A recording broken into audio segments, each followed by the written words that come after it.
بالله من الشيطان الرجيم. بسم الله الرحمن الرحيم. يا أيها الذين آمنوا لا يسخر قوم من قوم عسى أن يكونوا خيرا منهم ولا نساء من نساء عسى أن يكن خيرا منهن ولا تلمزوا أنفسكم ولا تنابزوا بالألقاب بئس الاسم الفسوق بعد الإيمان ومن لم يتب فأولئك هم الظالمون. يا أيها الذين آمنوا اجتنبوا كثيرا من الظن إن بعض الظن إثم ولا تجسسوا ولا يغتب بعضكم بعضا أيحب أحدكم أن يأكل لحم أخيه ميتا فكرهتموه واتقوا الله إن الله تواب رحيم.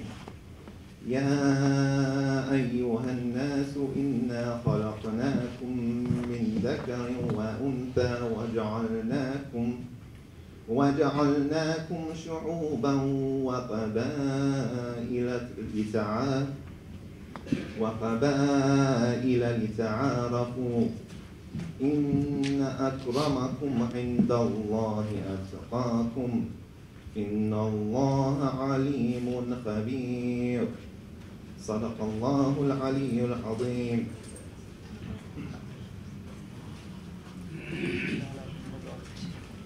In the name of Allah, the Beneficent, the Merciful. O you who believe, no man should ever scoff at other men. Maybe the latter are better than the former. Nor should women ever scoff at other women. Maybe the latter women are better than the former ones. And do not find fault with one another, nor call one another with bad nicknames. Bad is the name of sinfulness after embracing faith. If anyone does not repent, then such people are the wrongdoers. O you who believe, abstain from many of the suspicions. Some suspicions are sins. And do not be curious to find out faults of others. And do not backbite one another. Does one of you like that he eats the flesh of his dead brother? You would abhor it and fear Allah. Surely Allah is most relenting, very merciful. O mankind, we have created you from male and female, and made you into races and tribes, so that you may identify one another. Surely the noblest of you in Allah's sight is the one who is the most pious of you. Surely Allah is all-knowing and all-aware. Sadaq Allahu al-Ali al-Azim.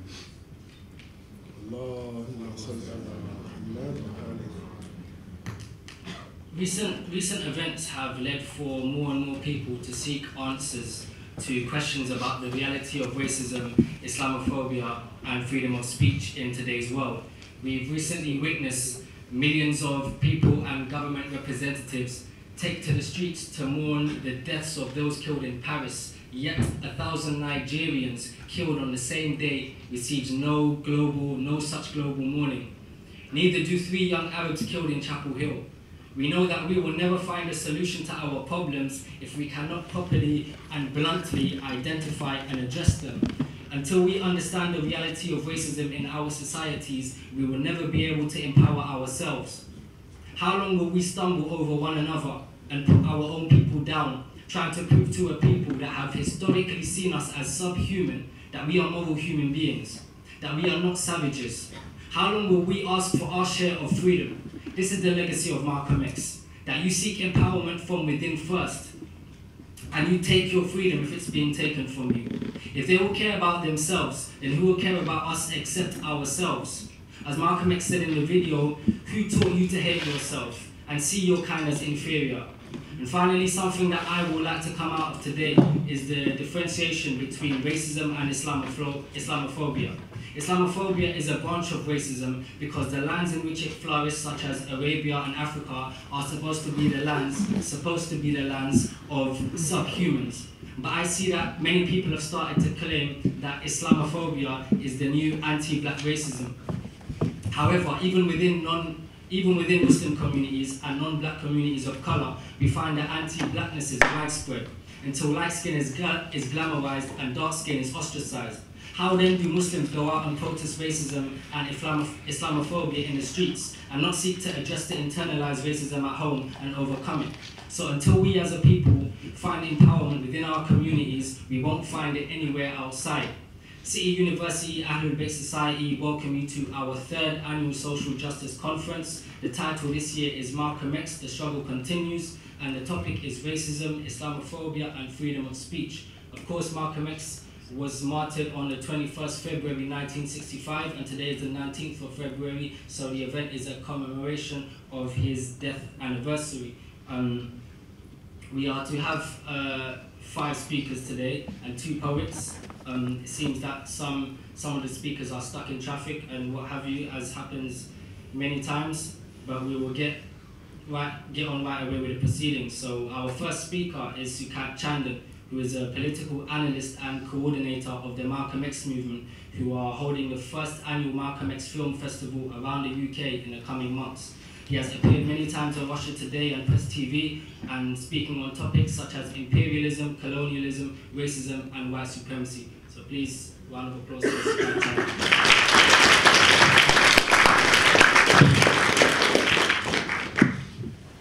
Peace be unto you, and thank you to Brother Ibrahim, who is a fantastic young brother of ours. If you don't know about Brother Ibrahim, you've got to know. The guy is a very talented artist in the form of drawing and in terms of lyricism through prose and spoken word.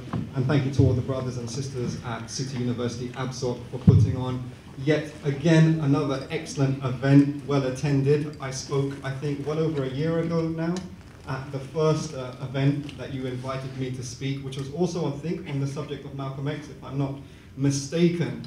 And that was just an absolute, and excuse the colloquial street slang, but that was just, it just ripped the place apart. And I'm hoping, and God willing, and the martyrs and the ancestors willing, that we will similarly today blow the roof off, which is going to be a lot more difficult than it was last time that I spoke at the event, because for whatever reasons, perhaps of security, we are down deep in the bunkers of City University, and I don't know who we're trying to hide from and who don't want to come to this event, but it's quite a mission to get down to LGO 3, right? But now I know where to come where I can't find reception and I want to talk some security business. Anyway, so the topic of this evening is about Malcolm X and how that relates to issues of white supremacy and Islamophobia, and also this one of the tricks in the toolbox of the white supremacists and colonialists and neo-colonialists, which is the concept which they promote, a fake, phony, foolish concept that they promote onto us, i.e. their notion of freedom of speech. When we actually exercise our freedom of speech within the so-called political West, or Europe, or the Western democracy and capitalism, when we exercise it, we are shut down. And sometimes when we exercise an effective freedom of speech, we are met by our common enemies with the freedom of death. Sometimes when our freedom of speech becomes effective, and this is what I want to just cut into straight away, that freedom of speech only makes any sense to us, right? It only makes any sense to us if it's married to and a part of our relative power to coloniality or the imperialist or the neo-colonialist. That's when it makes only sense. And otherwise, it's a total fraud, it's a total trick by our common enemy. You know, anyone can step outside of City University into the square out there in Clerkenwell or Farringdon. Please take a seat, brothers and sisters. No problem.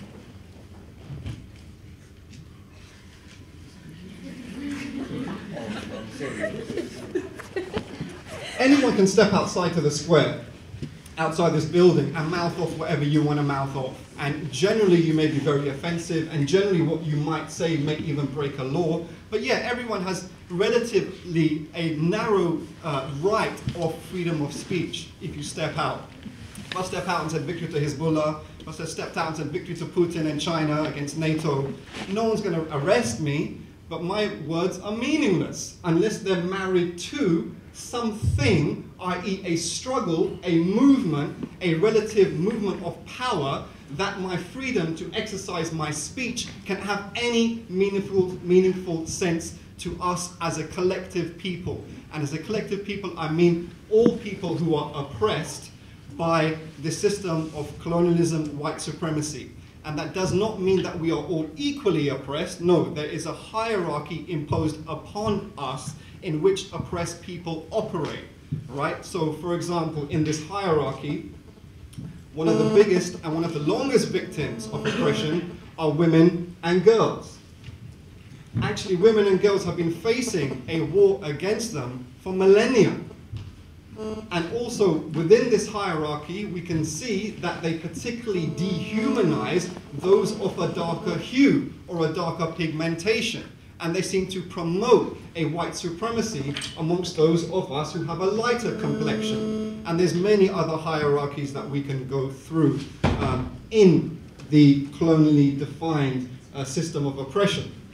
Now, Malcolm X and his work and his times and his life, what I put to you, what he did and his legacy is not over. It directly continues today across the globe. And it directly continues to today within what's connected to the global south, or the so-called third world, or the non-Western world, or whatever problematic definitions and terms that we can use. It also operates within the West, married to and led by the global south. That's what Malcolm X and what he was beginning, in the beginning stages started off with the Nation of Islam. The Nation of Islam, like Malcolm X, and like the post-Nation of Islam Malcolm X, was inspired by, educated by, ideologically, and led by the actually existing struggle on the planet at his time and our time today.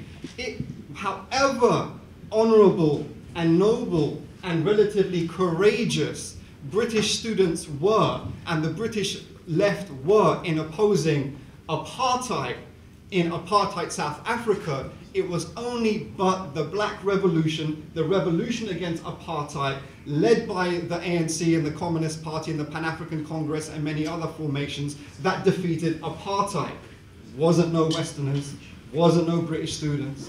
However honorable and courageous and just was the stand of students across the West, in Paris and London, and especially the United States, however correct and just it was for those who were drafted in conducting a genocidal war against the Vietnamese people, it wasn't the Westerners that ended the war in Vietnam. It wasn't the Westerners that brought the liberation of the Vietnamese. No, it was the Vietnamese people themselves, and it was the over 3 million martyrs of the Vietnamese that first defeated Japanese imperialism, then French imperialism in 1954 in Dien Bien Phu, which Malcolm X references often, and also the Dien Bien Phu, which is a place basically in Vietnam where the French had their biggest military installation. It was on a kind of hill, and it was an absolute incredible story of human sacrifice, which led the Vietnamese resistance to run that base amok, and in so doing defeated the French colonialists, and in so doing inspired the Algerian revolutionaries, and particularly those revolutionaries who were under the jackboot of French colonialism. But it inspired many more beyond that, including the Palestinian revolutionaries, the Egyptians, the Libyans, the Iraqis, the Syrians, the Lebanese, and many, many more.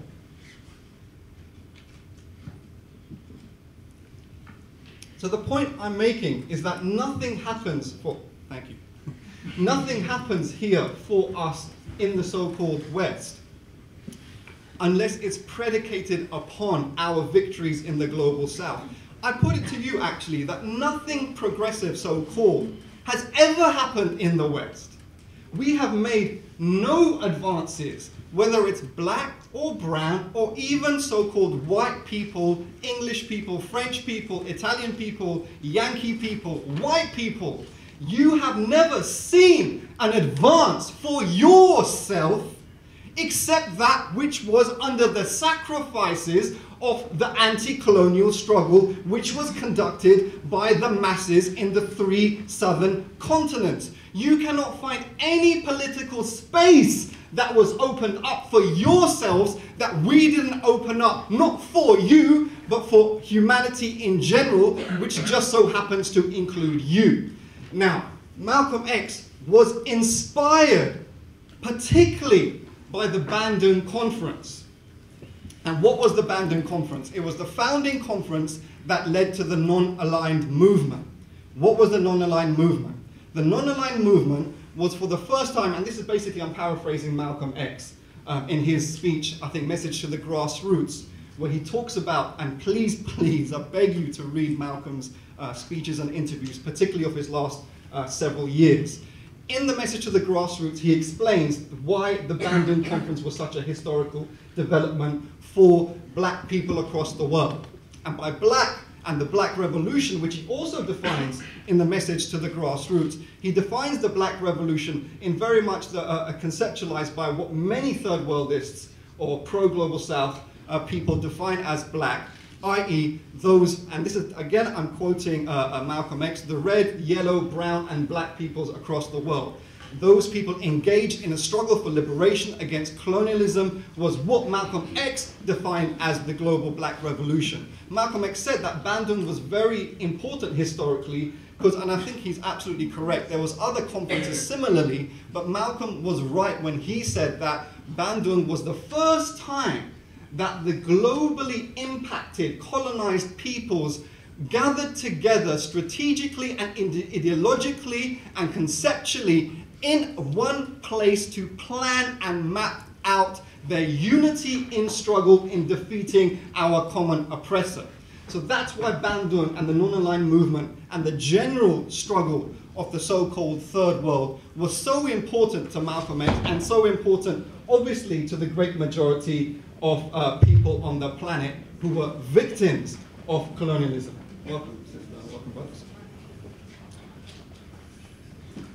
Now, I'm going to fast forward to today, and Brother Ibrahim, please do tell me when I have about 5 minutes left and 2 minutes left. We've got 10, right? Right. Now, there's a lot to pack into this, but I want to fast forward to today and put the following concepts and issues to you. When we think about what I just talked about, the struggle continues today. In the so-called Middle East and North Africa, we witnessed what the West promoted as the Arab Spring, which some of you who know me may know I call the Arab Sting, or NATO's Arab Spring Clean. Right? Now, look at what the Arab Spring has opened up for our people in that region. Nothing but the mass abduction of children, women, and girls for ransom, rape, beheadings, crucifixion, selling our women into sexual slavery, and all other type of depraved, dehumanizing behavior. The people conducting this are no other than the Ansar al-Shaitan. They're Satan's little helpers, all right?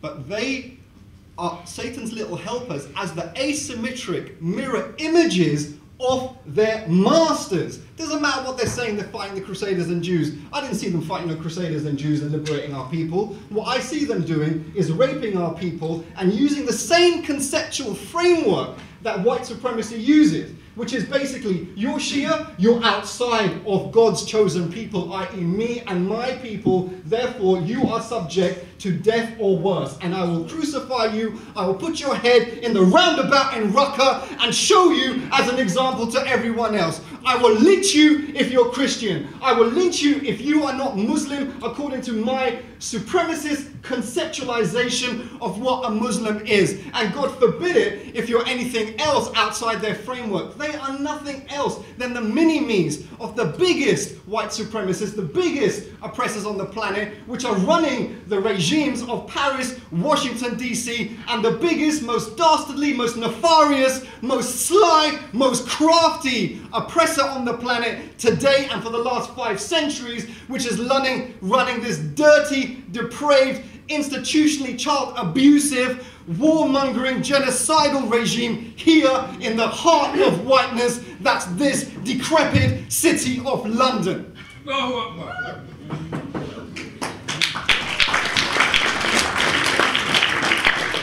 The people resisting these little helpers of Satan, these little helpers of NATO in Libya, in Mali, in Somalia, in Nigeria, in Tunisia, in Algeria, in Pakistan. Do I have to go on? Yes, I have to go on, because this is what is impacting our people. And our people, if we are to believe in freedom of speech, we must use our tongue, we must raise our voice in justice, in defense of our people there, in Afghanistan, in Pakistan, in Syria, in Lebanon, in Egypt, and it goes on, in Iraq, and it goes on and on and on and on. Right? And it reminds me of the greatest living Qawwali singer on the planet today, Abida Parveen's rendition, her version of the great Sufi song, Bulle Shah, where she says, "Pad pad ilm hazar kitab, kadi apne aap nu padhiya nahi." You say you read thousands of books, but did you read what's in yourself? Evya lagta shaitan de naal bandiya, kadi nafs apne naal ladiya nahi.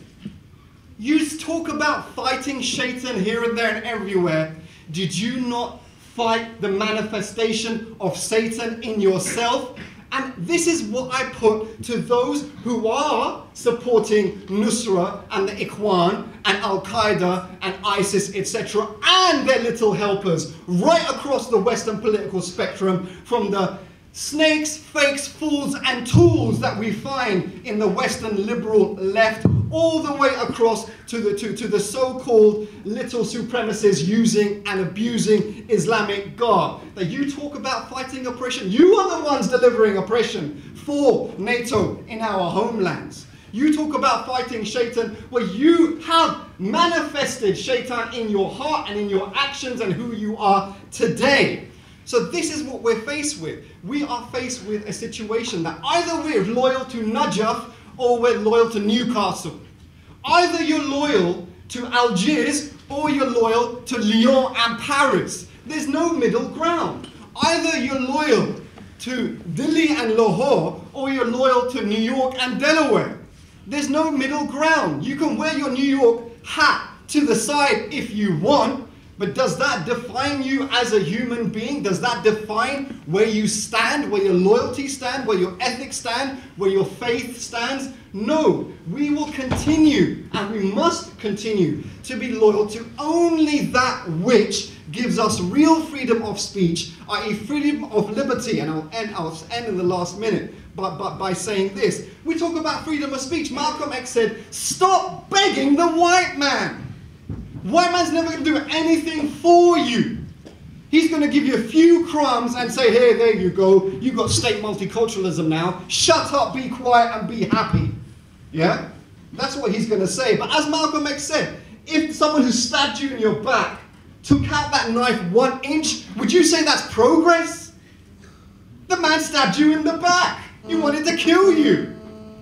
And he said he was taking it out slightly, which is, if anyone knows, if you stab someone, and I don't know through practice myself, but if you stab someone and you take out the knife, it's excruciatingly more painful. Stop begging the white man for freedom of speech. The Huffington Post, Channel 4, BBC, CNN, Sky will never give you a platform. No, and look what's happened. While these people never give us a way in, and they shouldn't and they wouldn't anyway, right? We had Press TV who had our back. We had Russia Today who had and does have our back, similarly to Press TV. We have a number of emerging platforms, however problematic they are, and they are. There's many criticisms that we can and should make internally to them, but they are manifest part of the global South emerging power which is trying to defeat imperialist and neo-colonial hegemony today. I put it to you that our people across the global South are who we should be supporting. They are our anchor, they are our compass that are pointing the way towards freedom. And I leave you to this, and you all know the song for which I'm going to quote now, and it's very different and a totally different continent to the homeland of Abida Perveen, which is my homeland today, the land of the 5 rivers, Punjab, in undivided South Asia. And I'm saying this to you as representation and what our people are saying in their struggle today in trying to defeat the greatest purveyors of violence today. When the night has come and the land is dark and the only moon, and only the moon is the light we'll see. No, I won't be afraid. Oh, I won't be afraid. Just as long as you stand by me. Thank you, brothers and sisters.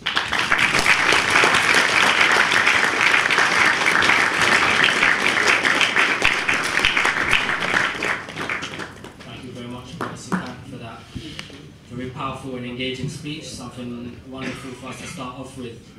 Our second speaker is Sheikh Ahmed Haneef, who has extensive experience in working with Muslim communities, youth and the media. He has been active in promoting interfaith understanding, empowerment of disadvantaged communities and community development. During his high school and university days in Canada, he was involved in the Black Power struggles in the 70s, the anti-racism and apartheid struggles of the 80s. He accepted Islam in '82 and left Canada to pursue Islamic studies at one of the traditional seats of higher learning in the holy city of Qum in Iran. Ahmed Haneef, please, round of applause.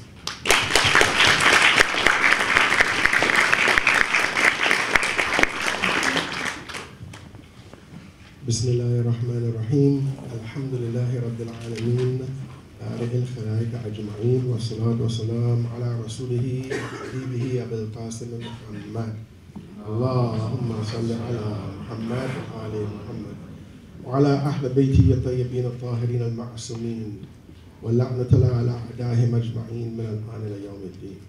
Assalamu alaikum wa rahmatullahi wa barakatuh, brothers and sisters. So as Brother Sukant finished that short poem, I felt like saying, no, I won't be afraid. Love that song. It's always a pleasure for me. It feels like a calling to always be involved in any kind of commemoration of the martyrdom of our spiritual Islamo-political father, Malcolm X. And I feel a great sense of brotherhood with everyone, without exception, who are here today, except those who are here to spy, or those who are here to take notes so they could try to destroy us in the future. And there must be somebody like that in this crowd, definitely. Especially given the climate that we're living in. There's a verse in the Holy Quran where Allah says, وَمَا لَكُمْ تُقَاتِلُونَ فِي سَبِيلِ اللَّهِ وَالْمُسْتَضْعَفِينَ فِي الرِّجَالِ وَالنِّسَاءِ وَالْوِلْدَانِ الَّذِينَ يَقُولُونَ رَبَّنَا أَخْرِجْنَا مِنْ هَذِهِ الْقَرْيَةِ الظَّالِمِ أَهْلُهَا وَاجْعَلْ لَنَا مِنْ لَدُنْكَ وَلِيًّا وَاجْعَلْ لَنَا مِنْ لَدُنْكَ نَصِيرًا. Allah, in this verse, which defines the Muslim responsibility to society, Muslim responsibility to society, regardless of what that society's composition is, regardless of whether that society is a Muslim society or not, regardless of whether it is a majority Muslim society or not. He says, why should you not fight in the way of Allah when abased or oppressed men, women, and children say, our Lord, bring us out from this town whose people are oppressors, and appoint for us a guardian from you, and appoint for us a helper from you. It talks about the men and women of a particular town. It doesn't talk about Muslim men and Muslim women of a particular town. And the reason why I brought up this verse is because I think it is essential as an element in describing the success of Islam in the United States of America and in the West before 9/11. And that success was, especially in the United States of America, and I think it's very important to cite that, because the African Americans who embrace Islam as a tool, as a means to reform the entire community. They embraced Islam and saw Islam as a tool to reform, to defend the oppressed, to clean up neighborhoods from drug abuse, and so forth and so on. And it is because of that calling that they felt that they were able to spread Islam. Islam was seen as something to be proud of. This history of Islam as a religion of social change and a religion of the oppressed did not start in the 1960s. Indeed, it goes all the way back to when the first slaves, the first Muslim slaves, set foot or were put on the shores of the United States of America and on the shores of the Caribbean.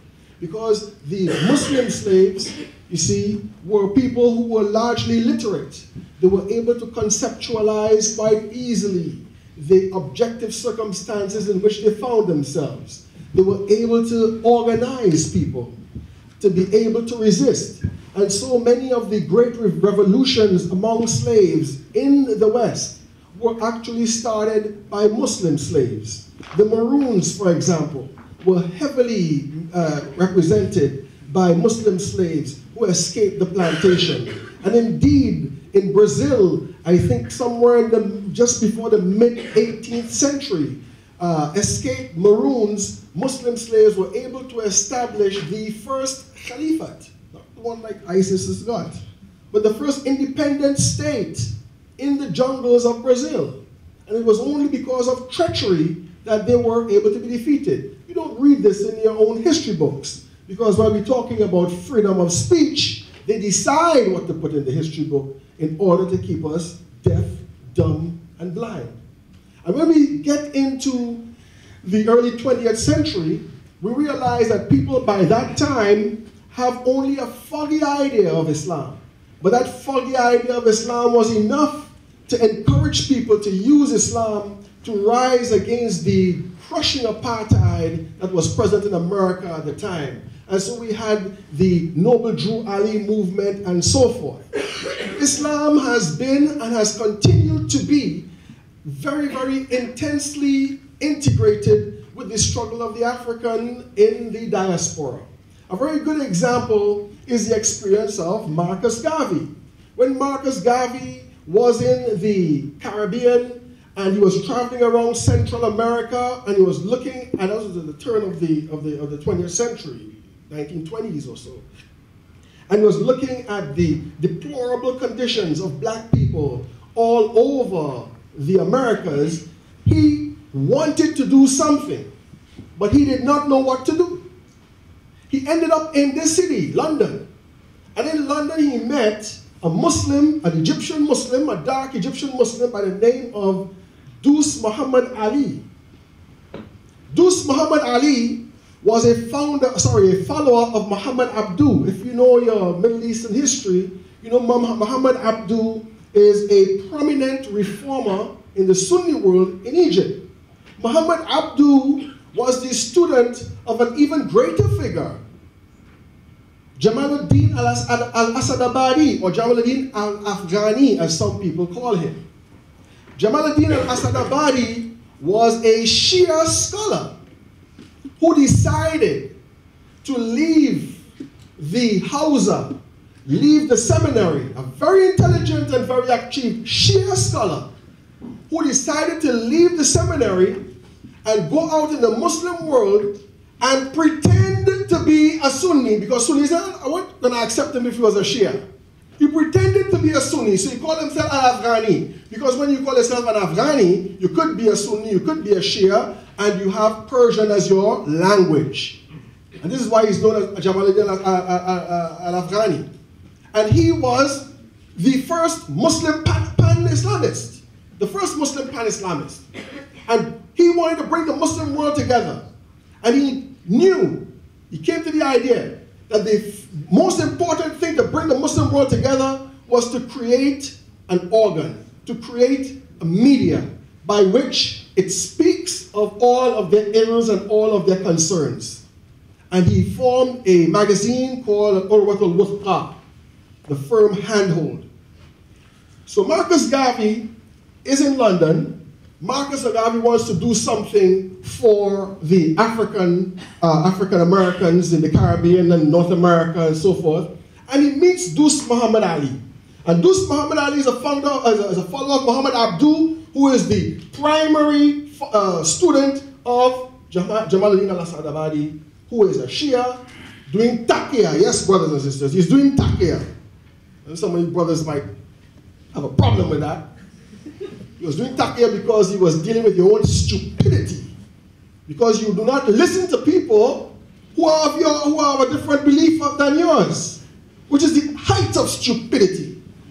So he's out there pretending to be a Sunni like everybody else, and he's guiding people. Marcus Garvey is talking to Dus Muhammad Ali, and he says, look, I want to bring black people together. I want to be able to do something about our condition. Dus Muhammad Ali says to him, why don't you open up a newspaper? This is from Muhammad Abdu. And so this is what he did. This is what he did.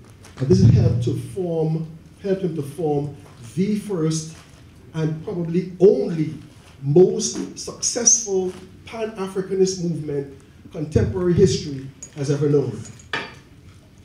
This Islamic relationship endured during the lifetime of Marcus Garvey, to the extent that the national anthem of the black diaspora had in it the word Allah. I mention this to tell you that Islam in the past and in the present has had and will continue to have a very profound effect upon the fortunes and upon the development of people in this part of the world. And from the get-go, this Islam, according to that verse that I just read, was an Islam that was not concerned only with people who were Muslims, but were concerned with all people who were being oppressed. Then we have this transition that takes place in what we call the Nation of Islam. By the time you get to the Nation of Islam, people are now becoming once more aware of Islam. Now, the Nation of Islam, I think, has gotten a really bad rap. People tend to look at the Nation of Islam as racist. They tend to look at the Nation of Islam as exclusivist and so forth and so on, without understanding the extreme circumstances in which people lived in that time. Because the oppression of the African American was not like the oppression of the gay people, which is purely sexual, purely, okay? It is not like the oppression of women. It is not like the oppression of the workers. It is a total oppression. It is total. It is economic. It is social. It is cultural. It is religious. Imagine yourself, put yourself in 1950, where every everybody. It was 100% yesterday, it's 65% today. Everybody thought of the black man as inferior, as ugly, and so forth. Spoke of the white man as the superior, as the one who ran everything. And then when you looked at a picture of Jesus, what did you see? You saw another white man who's now the boss of heaven. What does this do to your self-confidence? Then you see a picture of the devil. And I'm not speaking only about Christianity. I'm not speaking only about Christianity. Because in the Muslim world today, you still have people who paint pictures of the devil as dark and the good guys as white. When most of the people in Arabia were dark people at that time, you look at some pictures they have of the companions or of the good guys, and you juxtapose them with the bad guys. The bad guys are always darker. Yes, it happens among the Muslims as well. So here you have a black man growing up in the West at this time, in America. Okay? And everything beautiful is white, and God is also white. How do you break that? Elijah Muhammad had a master stroke. I couldn't do it. Morally, I can't do it. You know, but he had a master stroke. He said, look, check your situation. Who's the one that's lynching you? Who's the one that's selling you alcohol? Who's the one that's making you gamble? Who's the one that's breaking up your families? Who's the devil now? He says the black man is God and the white man is the devil. It was not true. It definitely was not true, but it woke a hell of a lot of people up because it turned their world upside down. And it was in this world that Malcolm X was changed. And he preached this ideology for a while until, as the spokesman for the Nation of Islam, he came into contact with white people who were Muslims and white people who were not Muslims, who were good, who wanted to make a difference. And so, slowly, he changed into an Orthodox Muslim. I have another verse of the Holy Quran I'd like to read to you. I'll just skip the Arabic because time is too short.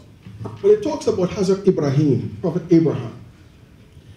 And Prophet Abraham is very unique in Islamic teachings because Prophet Abraham is basically a person who arrives at the understanding and knowledge of God on his own, in a sense. Right? God is guiding him, but he's doing his thinking on his own. And he's a young man too. Right? They call him a fatah. A young man who's doing this. And he challenges the entire system, the entire structure of that civilization at the time. And Allah says in the Holy Quran, thus did we show Abraham the dominions of the heavens and the earth, that he might be of those who possess certitude. Abraham is given a deep knowledge, a witnessing of deeper realities that other people do not normally see. When the night darkened over him, he saw a star, and he said, that is my Lord. Ibrahim lived in an environment where they were into worshipping astrological phenomena. He saw the star. He said, this is my Lord. But when it set, he said, I do not like those who set. And when he saw the moon rising, he said, this is my Lord. But when it set, he said, had my Lord not guided me, I would surely have been among those who are astray. Then when he saw the sun rising, he said, this is my Lord. This is greater.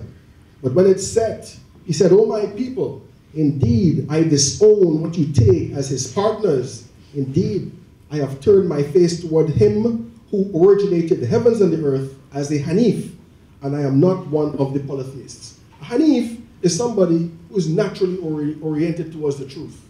A Haneef is somebody who is in touch with what the Holy Prophet ﷺ called the inner prophet. The inner prophet being your intelligence. This process that we see Hazrat Ibrahim is going through here is a dialectical process. He's going through a process of elimination. He begins with the basic assumptions of the society in which he lives. He takes those truths and he subjects those truths to criticism. He does not like those things that set. It means he does not like those things that cannot give an explanation when they should be able to give an explanation.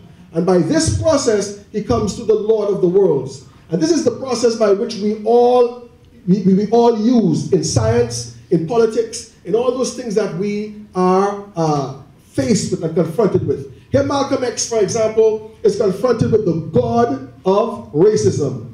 White is supreme, black is inferior. He sees that as something that sets, because it itself is self-contradictory. And he accepts another paradigm. The paradigm is black is superior and white is inferior.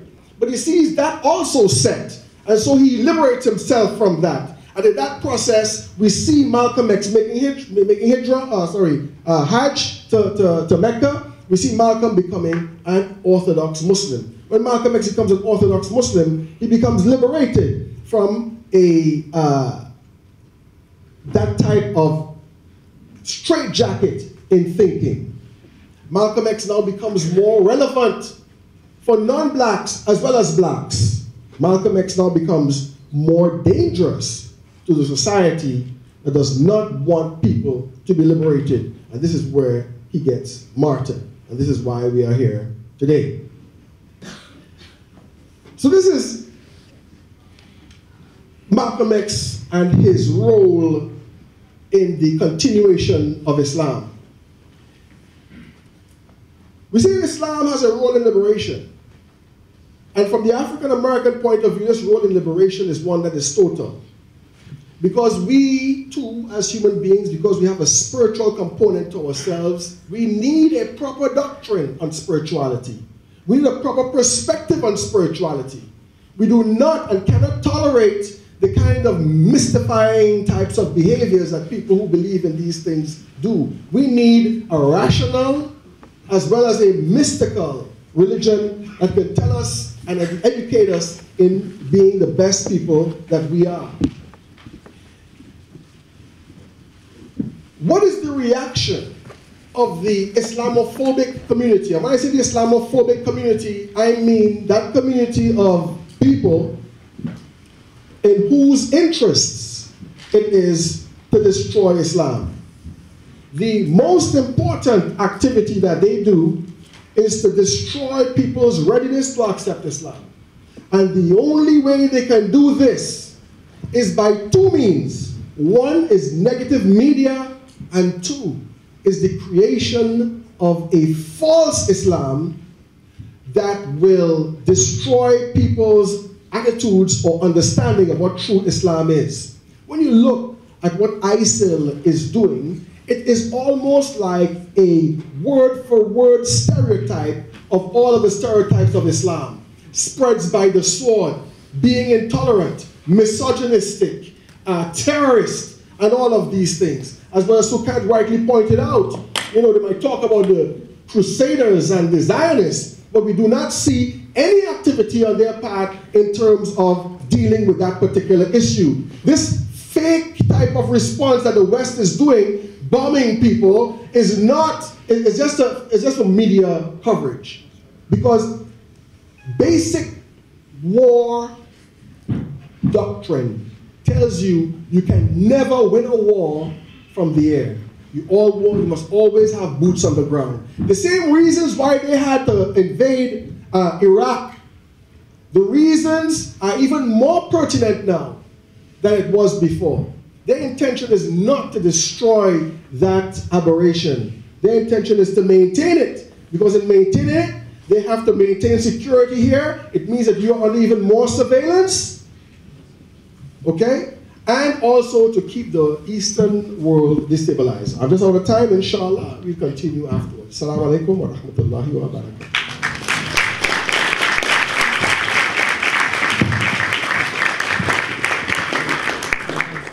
Thank you very much, Sheikh. And I'd like to point out that I hope that everyone is, any questions that you have, because in all of these events, what becomes the most engaging section is always the question and answer. So any questions, comments, concerns, arguments that you have with any of the people on the panel, then just either note it down, keep it in your head, and when it comes to the Q&A, hopefully we'll have a very elaborate discussion. Next up, we have one of our poets. We will start with Abdul Karim, who is an Islamic lecturer and poet with a background in media and Islamic studies. He was the founder and co-director of Halaka Media and Black Banner Media. In 2002, he was a contributor to a documentary on the history of the Quran. Abdul Karim's most well-known documentaries are Escape the Matrix, Drug Gangs and Rap, and the 1996 release From the Shadows, Exposing the New World Order. So that's when I was 3 years old in 1996. So this brother's been doing it for a very long time. Previously, Abdul Karim has served as an Islamic chaplain, devising and teaching an anti-drink and drugs program for the Muslim inmates of one of London's largest prisons. Please have a round of applause for Abdul Karim.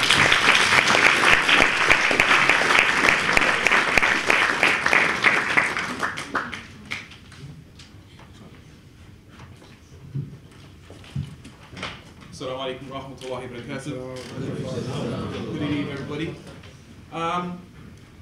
As I say, I was asked to do a poem tonight. Essentially, I wanted to look at the three themes that we're coming across in Islamophobia, racism, and freedom of expression, and to question them, and that's one of the things that I do. The poem is called FOE, F-O-E, or freedom of expression. We've been told we live in a society with freedom of expression, or at least that's the impression, a notion to question causing manic depression to those who invest in truth suppression with a tyrannical aggression. So like a judge, let me outline my case and tell the truth to those who lie with a bold face, stopping those in freedom's race, seeking to embrace liberation, mankind's natural predication, now in a state of dilapidation, utter devastation, full annihilation, 1984, brought into manifestation. Freedom of speech used to impeach those who teach, and I don't mean hate preach. Dr. Tony Martin dropped a line and was labeled with a hate crime. He questioned historical facts with academic tracts, and they called it an anti-Semitic attack because he dared to say Jew enslaved black. Don't believe me, here's the line that tells the truth about the time. Jews were among the most important slave dealers. To conceal this truth would make me a disbeliever, dishonorable for any truth believer. Now before we proceed, let me read the source of the fact. Some would love to attack and use to distract from the fact Jews made a profit off the backs of the blacks. That's right. A history of the Jew, and yes, the author was a Jew. So please don't claim this is an anti-Semitic attack too, a fallacy that is clear to view. So I ask the question, do we really have freedom of expression? My words are not tame, so let me explain. I don't seek to cause pain, but telling the truth is no game. Forget thoughts of fame when you label those to blame and watch them hide their heads in shame. Honor and justice, they defame our mission to reclaim. France, the land of hypocrisy, I say without apology, when I see democracy in terminal velocity replaced with mediocrity, justice, a forgotten philosophy, now consigned to mythology, the product of sick pathology. You earned a unique first, so please let me lay it down in a verse, although it may leave you averse. Democracies ready for a ride in a hearse, across the trampled rights of the people it shall traverse. I take no exception when you ban a rally opposing Palestinian suppression. So much for the land of freedom of expression. While you digest, let me digress and inform you of the fact Holocaust denial is a criminal act. The land of satire, please, you're a liar with nothing to admire or aspire. Time to inquire about the freedom of speech you claim others need to acquire. Sniper made you hyper, not a gun attack, but the Rap Act. With censorship faster than a viper, Freedom of speech slammed like Rowdy Roddy Piper. It's old school for some of you don't. What was the line that nearly got them time? France is a bitch and a nation of fascists. Sarkozy was so incensed, he made it a criminal, imprisonable offense. So let's put the country to the tyrant's test. Trust me, you get a cardiac arrest. Number one, powerful and continuing nationalism. Check. 2, disdain for the recognition of human rights. Check. 3, identification of enemies, scapegoats as a unifying cause. Check. Supremacy of the military. Check. Rampant sexism. Check. Controlled mass media. Check. Obsession with national security. Check. Corporate power is protected. Check. Disdain for intellectuals and the arts. Check. Obsession with crime and punishment. Check. Rampant cronyism and corruption. Check. Fraudulent elections. Check. And what of Monsignor, who caused an uproar and said, piss on Napoleon and de Gaulle? Some say justification for the denial of Haitian emancipation and a damning indemnity that still haunts the nation. And de Gaulle's disdain of black participation in French liberation from Nazi occupation, a fact he denied without hesitation. Let me make it clear, I'm not condoning machine gun attacks, but when it comes to Islam, it's open season on personal attacks by second-rate hacks who lack the vital facts. Scandal is all they handle, actions of a vandal. The truth is ample, but instead the truth they trample. On people's lives they gamble just to sell an angle and chase the fame that dangle. A situation that needs to get cancelled. The land of equality, a statement laced with volatility. Your argument is devoid of respectability and responsibility. When it comes to comparability, you're looking at profitability, resulting in equality, the reign of currency sovereignty. Charlie Hebdo, from the get-go, followed the standards of a minstrel show, like Jim Crow, that caused much woe, causing the blood to flow, bodies burn like charcoal. The portrayal of a woman as a monkey was funky, typical behavior of a racial junkie. But Hebdo did prove to be a Zionist flunky. 2009 was the year sublime when a joke was ruled a crime and deemed out of line. Self-deception of freedom of expression, the object of the lesson. Don't make a joke with a Jewish connection. Hebdo bowed to Zionist aggression, calling into question who decides transgression, allowing Islamic suppression. So I ask the question, do we really have freedom of expression? Legal protest needs to be addressed as the people have their rights dispossessed. The emperor appears undressed, failing democracy's test. My speech is suppressed, enough to leave Lady Liberty depressed. I do confess actions with fascist sanction, open to expansion. I urge the people to tantrum, haunt the tyrants like a phantom, and let them know freedom can't be ransomed. I had to put it in a hard rhyme because we're running out of time. Tomorrow, this could be a crime. Don't fight for freedom part-time or spare time. This is a lifelong grind. Parliament Square, protest if you dare, you need permission to be there. The government officiates who can peacefully retaliate, the sign of a fascist state. I can't differentiate, I can't agitate, and I need permission to castigate. I won't expiate when I'm told I live in a free state. Think it's a joke? Be careful of the yoke that choke and end up in a policeman's scope. Section 44 of the Terrorism Act 2000 will have you imprisoned just for shouting. and they say it's hate I'm sprouting. It's our freedom they're routing. Don't be left doubting. So I ask the question, do we really have freedom of expression? Article 19 of the Universal Declaration of Human Rights reads, everyone has the right to freedom of opinion and expression. This right includes freedom to hold opinion without interference and to seek, receive and impart information and ideas through any media and regardless of frontiers.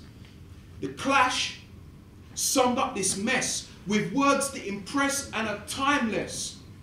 You have the right to free speech as long as you're not dumb enough to actually try it.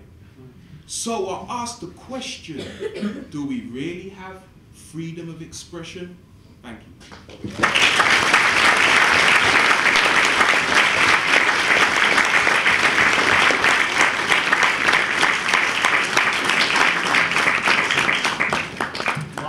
Whilst the brother was speaking, I realized, and I don't know whose fault it is on the panel, but the mic wasn't on.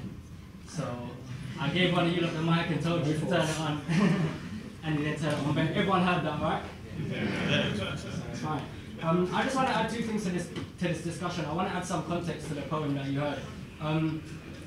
If you look through some of the publications that the magazine Charlie Hebdo did, you see a black woman who was in the government portrayed as a monkey. You see black people in prisons all drawn the same with big noses, big lips, and the captions that come with the comics are, for example, we should have black people in stadiums as long as those stadiums have watchtowers. And if you look at the picture, it's a prison.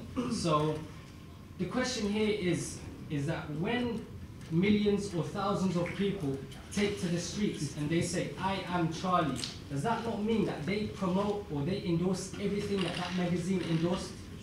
Are people coming out in the streets and expressing their right to be racist?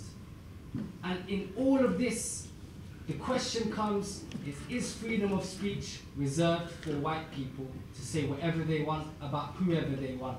And anybody else who tries to express their freedom of speech is shut down automatically. The second thing I want to add to this discussion comes to a certain demographic which many times, and I can't speak for because I am not the voice of that demographic, but many times in this community, people of all of the other demographics will put this voice down. And that demographic is in this society where we have anti-black racism, we have Islamophobia, and we have misogyny. Imagine the plight of a black Muslim sister in this society. Imagine the plight of that person where not only does she face racism from everyone else, she faces misogyny from all the males, and she faces Islamophobia. And within the Muslim community, she will face misogyny, and she will face racism. Imagine the plight of that person. So how much of a role do we play in suppressing that voice or trivializing that problem, or trivializing that struggle? That's what I wanted to add to the discussion, because I feel that maybe it wasn't mentioned with much emphasis. And again, I don't believe that I can be a voice for another demographic, because what that does is it actually takes the voice away from that person. It actually contributes to a patriarchal society or misogynistic society.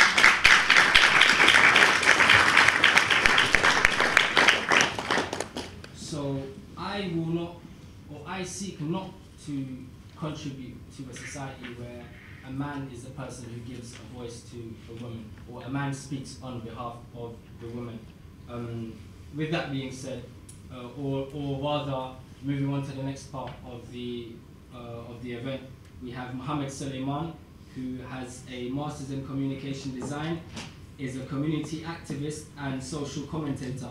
He is behind many projects such as the website Dean Street TV, the group Black British Islamic Bureau, and is a representative of Islamic Action UK. He also currently runs a youth club in Brixton. He's going to be using the PowerPoint to do a presentation, so hopefully I'm not going to have any technical issues.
I haven't used Microsoft PowerPoint in a long time. It shows.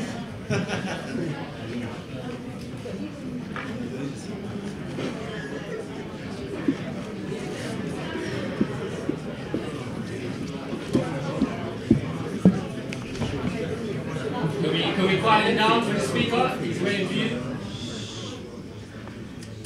Thank you very much.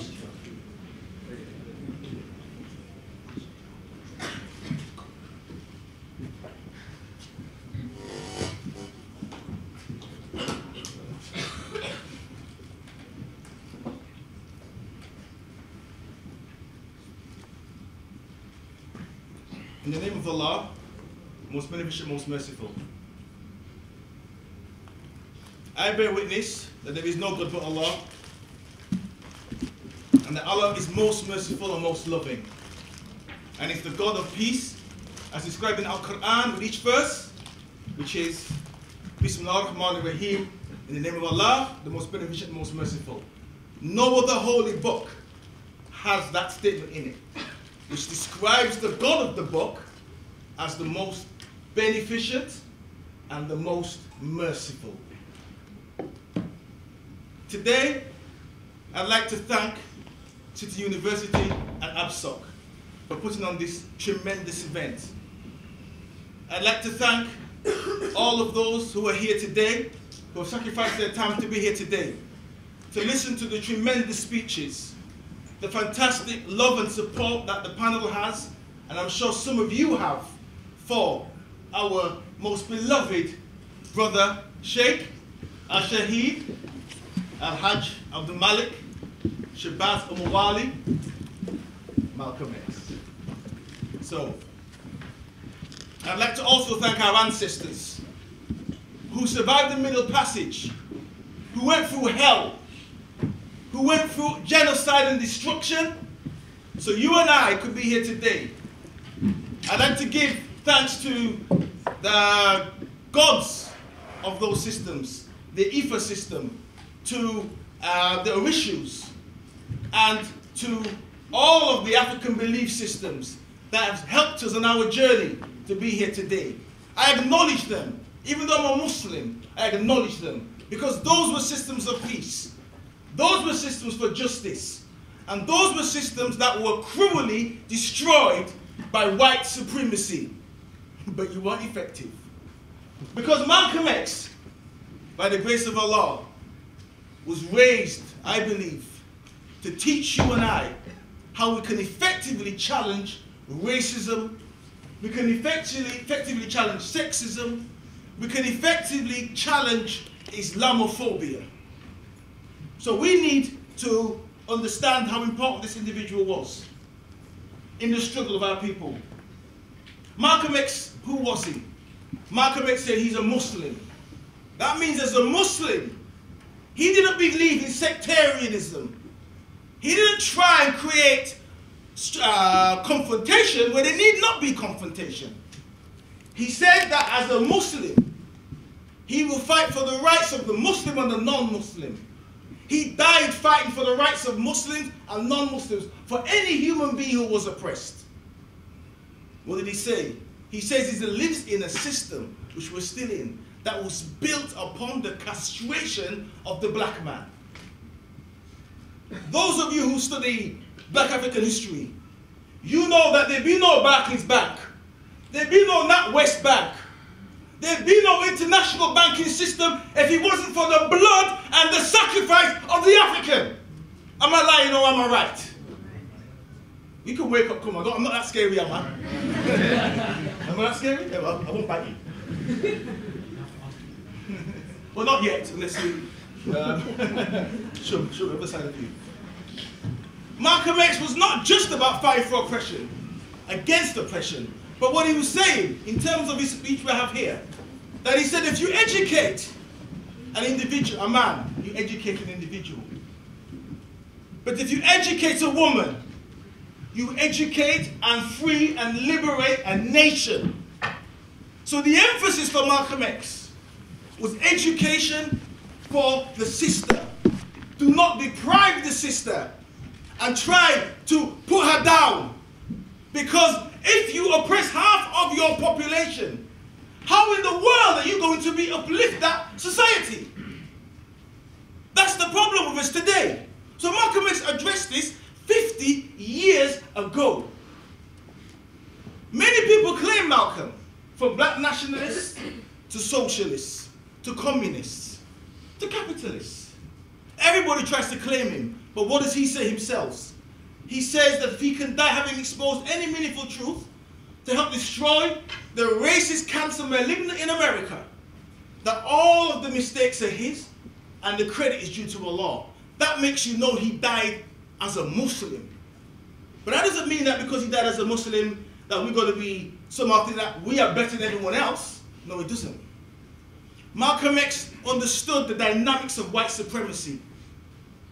Now, that doesn't mean because we use the term white supremacy, that means all white people are white supremacists. A lot of them are, unfortunately. But not all of them are. There's a type of white supremacist. Those that type that say that we're all in this together. You know what I'm referring to. Your Prime Minister. What Malcolm X was saying, if... was that your Prime Minister? Malcolm X made a point. A speech he did on the Congo 50 years ago was talking about how America, the CIA, Western supremacist powers were dropping bombs on the Congolese, men, women and children, blasting them into infinity, destroying them. He talked about this 50 years ago and said, this is extremism. This is extremism. But when they do this extremism in Iraq, when they do it in Syria, when they do it in Chechnya, when they do it in Palestine, it's called humanitarianism. It's not extremism when they drop bombs on innocent men, women and children. They do it in the name of humanitarianism. So you've seen how the Humani acted in Libya.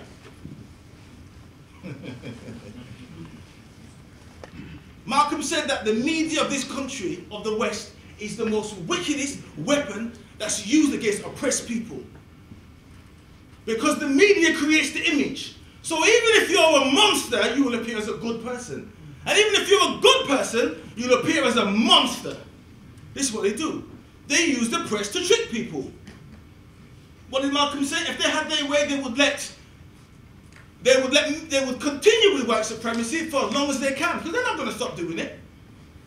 Obama said today, I don't know if anybody's watching the news, because I love watching Sky News, because I know it's an informative channel that teaches me the best type of news.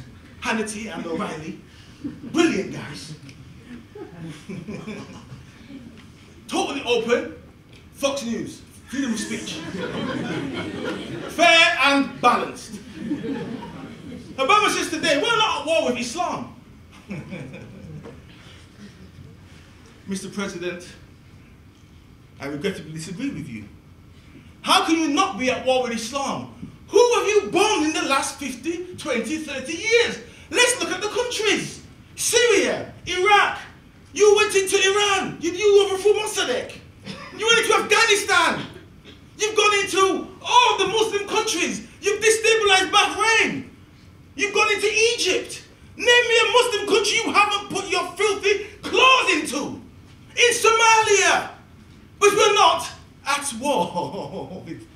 We're not at war with Muslims, are we? Why they insult your intelligence? It's an insult to your intelligence. Because what they've done is, since Blair, Tony, who's now, what is he now? He's now in Serbia or something like that now, isn't he? Tony Blair, the liar. Since Blair, oh sorry, did I say that? Tony Blair, who can, he fabricated, the lawyer, that's right, thank you, help me on that one.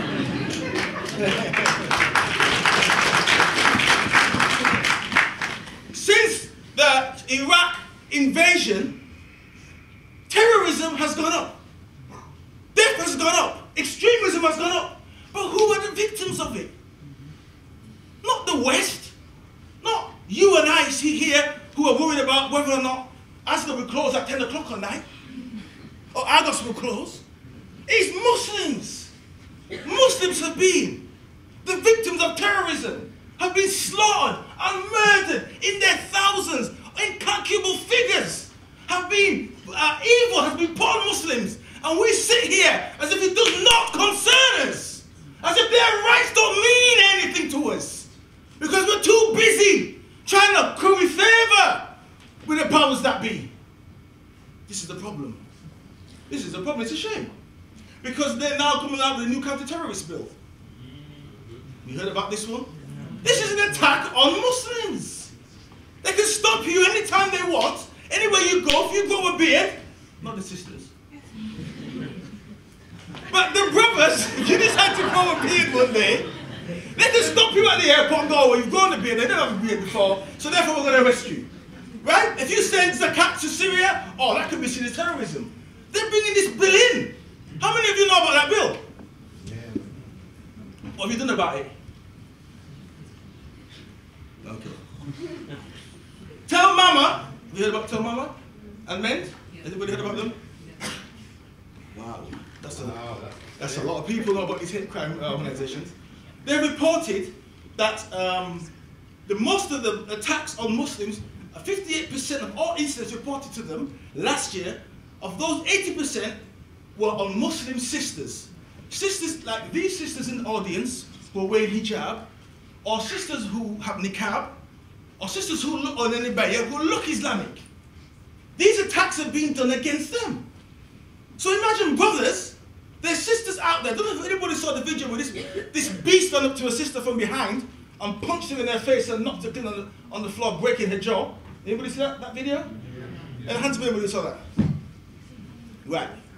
If you didn't want to see it, then people should watch that. Because that lets you know what Islamophobia, the rise of Islamophobia in this country is doing today. So the majority of the attacks against sisters, because you're more visible. The brothers can style it in it, because we can just, walk around. I don't want these things to know that we're Muslim or anything like that. But it's harder for the sisters. But why are you doing your job and protecting them? How is this happening, brothers, and we don't know about it?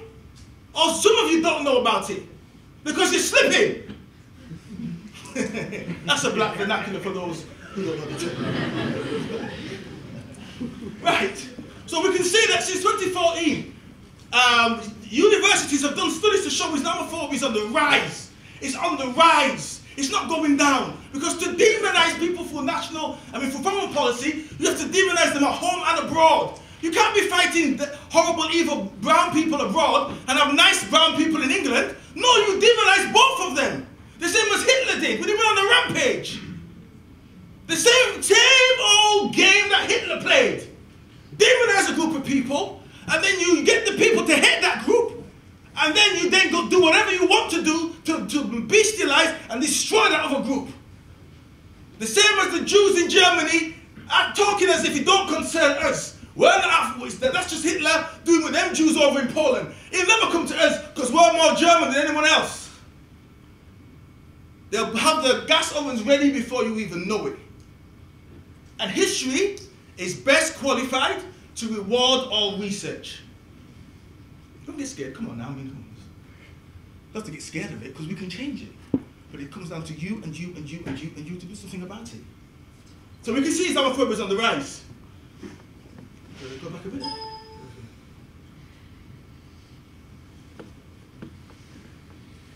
But equally as Islamophobia is on the rise, equally we have statements like this. Equally we have, in the Islamic community, offensive, filthy views about people with my colour skin. We've got this here, says here. Anyone who says that the Prophet was black should be killed. Why would someone say something like that? He was a black man with long flowing hair, inflamed eyes and dark ruddy cheeks. Whoever sees Satan, that's what they see. Apparently a male Mu'minin, Ali, peace be upon him, said, beware of marrying the Negroes, the Zunj, for they are an ugly creation in Al-Kafi. These are statements within the Islamic community called Hadith, which mean they're traditions outside of the Quran that Muslims have put together and believe these views. And then you wonder why the racism that we get as black Muslims from the heritage Muslims, and then we then get directed to go to causes that don't concern us.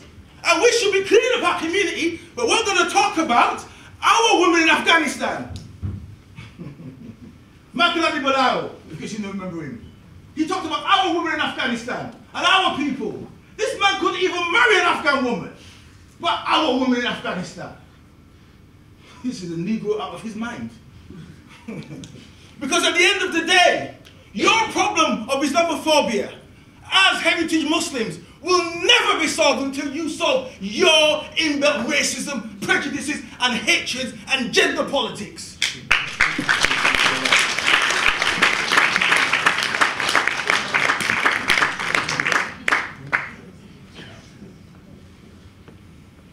That don't mean because you are racist, and we know some of you are. Not all heritage Muslims are racist, but a lot of you are.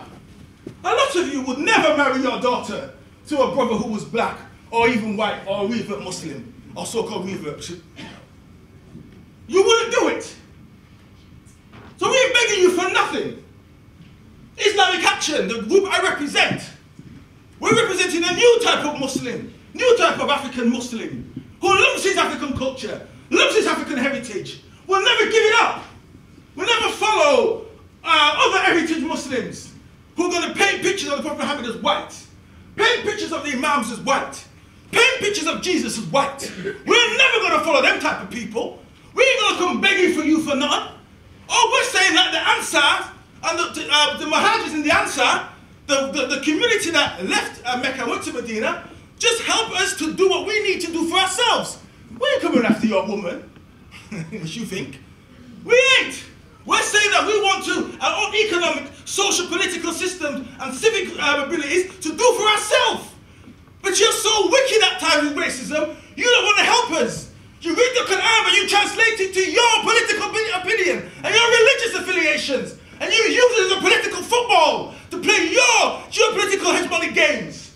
Enough is enough. Never again, no more.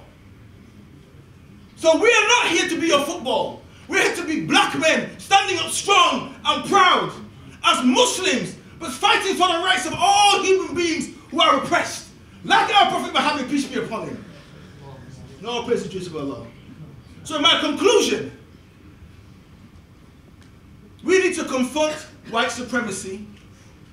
We need to confront Muslim racism. We need to confront it in the house and outside the house. We're going to do things that take on the corporate hegemony. Because today it was released that the Conservative Party, we don't know all this. The committees in the Conservative Party have interest, oil interest in Iraq, oil interest in Syria. So when they send those bombs, the weapons that they're sending, they've got interest in them. So these corporate powers, these corporate hegemonic powers, they help to create foreign policy.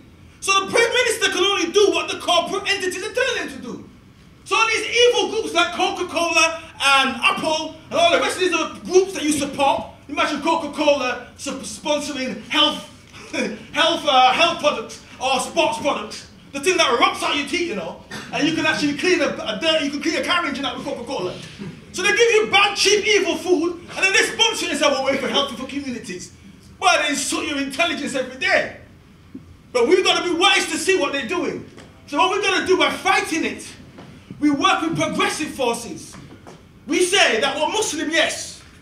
We're black, yes. We're Asian, whatever we are. But we're in a country where we need to build revolutionary and progressive alliances with different people. We've got to be able to set aside the racism, which you, not me, but you have to set this aside. And work within building bridges with the community. For example, the black community. By the work of Martin Luther King and the civil rights movement in America, there'd be no gay rights. There'd be no gender equality. Stonewall, these people have said this. They've admitted it. It took some woman on a bus 50 or 60 years ago, a black woman called Rosa Parks, to say, you know, I'm tired today, man. I ain't getting it for no white man. And she was, I leave my shopping there, so I paid my fare. I ain't getting it for you. You go do what you need to do. That's all it took. One black woman that said, I'm not giving up my seat no more to this oppression. All praise to Allah.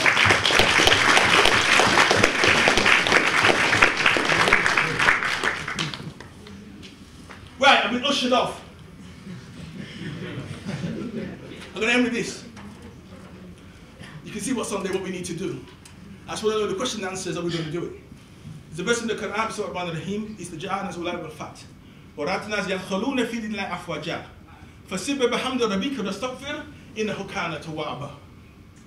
Brothers and sisters, Muslims, non-Muslims, black, white, rich, poor, whatever you want to call yourself, we can form a society that is for equality, that's for justice, and that's for freedom, and that does not create boundaries that don't need to be there. We can do it.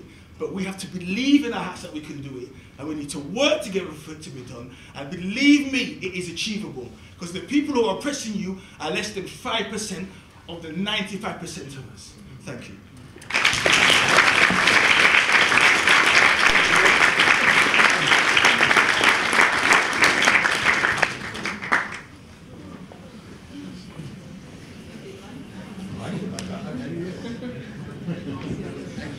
Intense. Thank you, Brother Muhammad Sulaiyman, for the very. Thank you for your patience. No, it's fine. Hopefully, we'll keep it moving as fast as we can. Our next speaker is Malia Bouattia, who is the NUS Head Black Students Officer. She's currently studying a Masters of Philosophy in Post-Colonial Theory and Language at the University of Birmingham. She also founded, established and promoted a number of organisations, including the Black Women's Forum UK, the West Midlands Pan-African Students Union, and the West Midlands Palestine Societies Forum. So please have another round of applause for Sister Malia.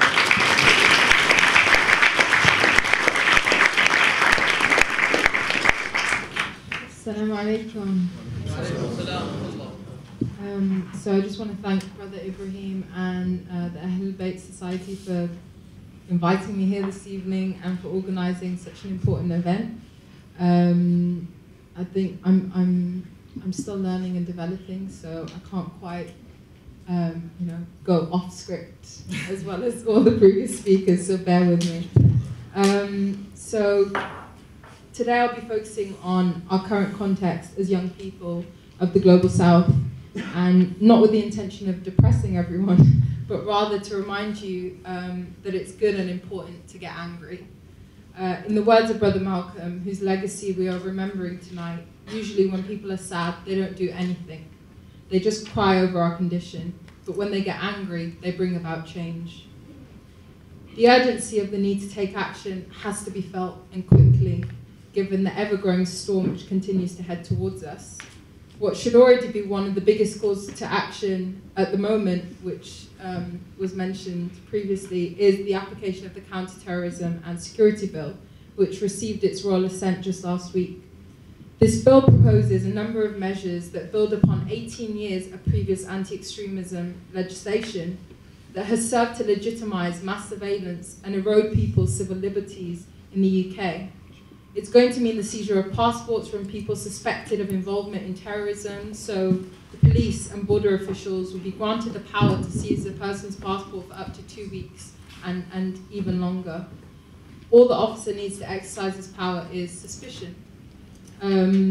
It will include banning UK citizens who are abroad from returning for up to 2 years, again, based on any suspicion that the state has over the person's involvement in terrorist activity abroad, and naturally by abroad they mean the Global South.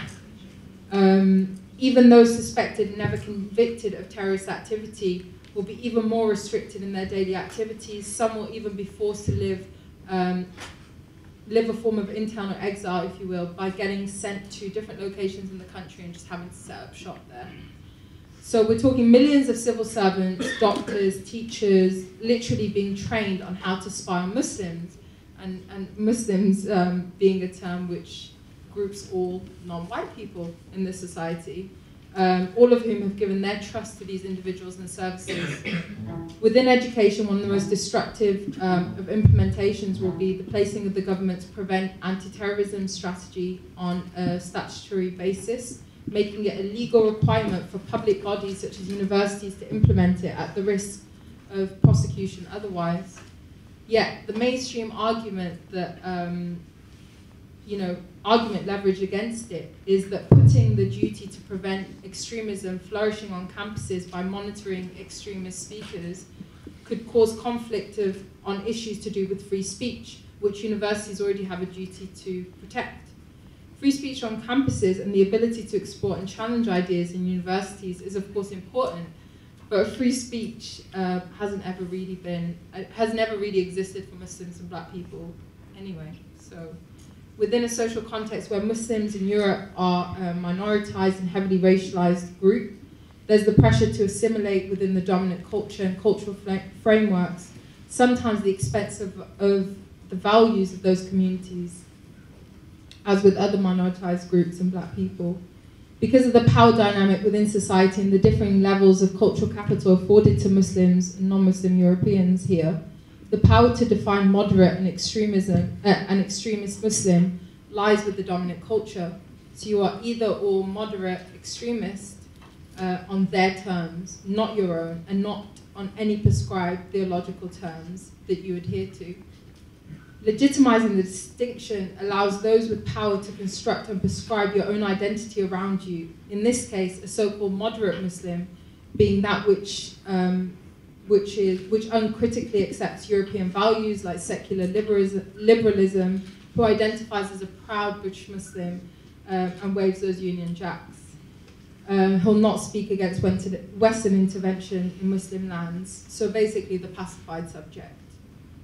You see, people of the Global South here are an internal colony, an unwanted presence and a hangover from Western imperialism. The existence of the globalized prison industrial complex, so with that, the continued police violence and brutality is really a clear indication of this as it emerged to deal, as the complex emerged to deal with the failures of the state to look after its citizens. Under the neoliberal system, with growing suppression and criminalization of black people, the solution for dealing with us as the internal colony, once our labor had been expended to help build the welfare state, and we were no longer useful, was to get rid of us. So along with routine murders and police custody, black men and women are being deported and at the same time subject to some of the most brutal excesses of police immigration services. Really, the main message that I'd like to leave you with today, and I'm mainly speaking to all the young people in attendance, is that which the NUS Black Students Campaign has always supported, largely through the teachings of people like Lee, who helped establish the campaign to begin with, is self-organization. We're living through equality and diversity times. So what is progressively becoming a political tool to remove the language of resistance from liberation, and our powers as the oppressed to define our own oppression, state our demands for freedom, and lead on the methods. A time of things are so much better now, a time of the post-racial. we need to be even more aware of the covert, systematic efforts to seal our oppression. And the only way that we're going to do this is if we're constantly arming ourselves with the knowledge and skills needed to recognize what's happening, mobilize others to root it out, and provide the solutions. And I know there's always the pessimistic view that we can't ever really agree on methods, and that we're led by a plague of division as we brand some groups too radical, others not enough. Well, to take the words of Brother Malcolm X, as long as we agree on objectives, we should never fall out with each other just because we believe in different methods or tactics or strategies. We have to keep in mind at all times that we are not fighting for separation. We are fighting for recognition as free humans in this society. Thank you.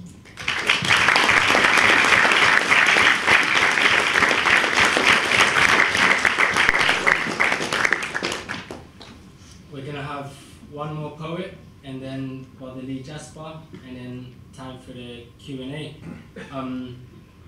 So the next poet, someone who I've seen perform many times and is amazing. Please make a big round of applause for Brother I.Am.Shaheed. Where are you?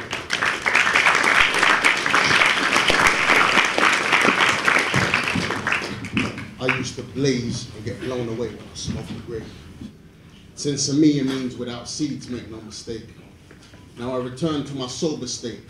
Gotta keep my mind clear and my focus straight. Tell me, how much abuse am I supposed to take? Lord, it's getting to a point that's sure close to break. Forever under pressure, it feels like there's no escape, but still I gotta stand my ground and hold my space. Cross the line, I make you know your place. Shot you a box to make you turn and hold your face. On the coldest days, I keep myself warm, cloaked in rage, finding it hard to see scope for change. Sometimes, life's like a gear that won't engage. Shaitan had me shackled, but I broke the chains. In a place where no hope remains, my hope's regained, and as for you, I hope the same. Bottom line, I bear my soul and spoke it plain. I fight to show the love most won't display. A summarizing talk will close the case, just love and trust to get by till I'm old and great. Yeah.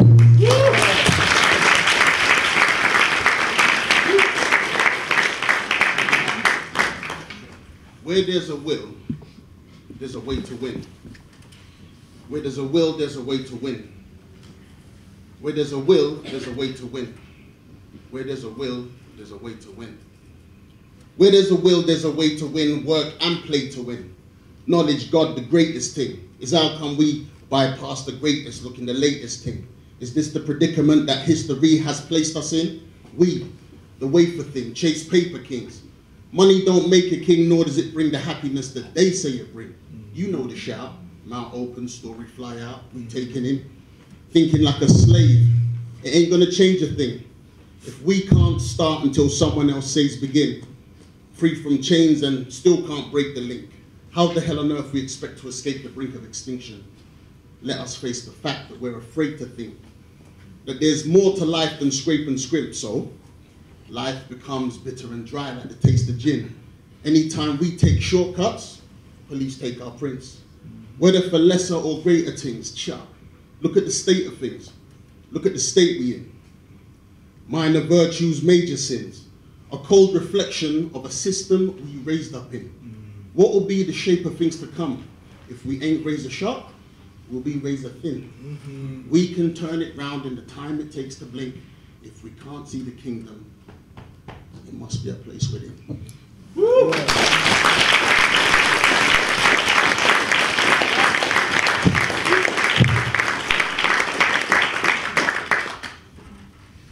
Further entertainment, I shall now try out my singing voice.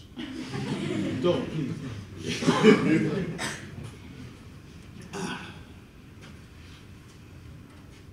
I'm not a singer, so if it breaks, you know, just... That was fantastic, yeah? Lifestyle for sale, and every somebody, a story for tell. Best believers I live and breathe. All I got is my words and my deeds for real. I and I echo from the ghetto, bigging up black man from here to Soweto. Screwing at ruins of bare bricks and metal, rioters have-nots make bombs with petrol. Cities of anger, who dropped the clanger? Within one cycle of the earth, a law-abiding turns into a gangster. In the manner, raging like Bruce Banner. In this life, every man done have their price. And as sure as my baby can count to 10, but now look for angels in men or women. You know why? How most of us lie. I and I carve my destiny through the future with my gift from the Most High. As earners juggle and make money double, and make believe that the street scene is the only hustle. This world is a toy box full of games, and every man in it I try to work brain. As fact, it matters not what the colour. It's not enough that some succeed co-op, some have to suffer. I and I see red like Russia, thinking of the I could do as I reach for the knuckle dusters. But more dynamic is the struggle. Conflicts continue, blatant to subtle. I grab the mic and I speak through a muscle. Keep focused, don't buckle. Chapter.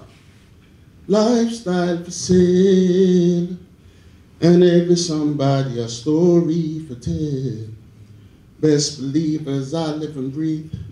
All I got is my words and my deeds for real. Devils are slick and shook with mind play, and to justify their bullshit they find ways. So I find rest in the dark melanin night and escape the truth of all of those who don't tell it right, because enough man's mission is division. We are all the same in the fact that we are different. Being alive, saying we gods, but we still strive like slaves with backs blooded for 400 in this shitty metropolis, whose fates foretold on the walls of a sarcophagus.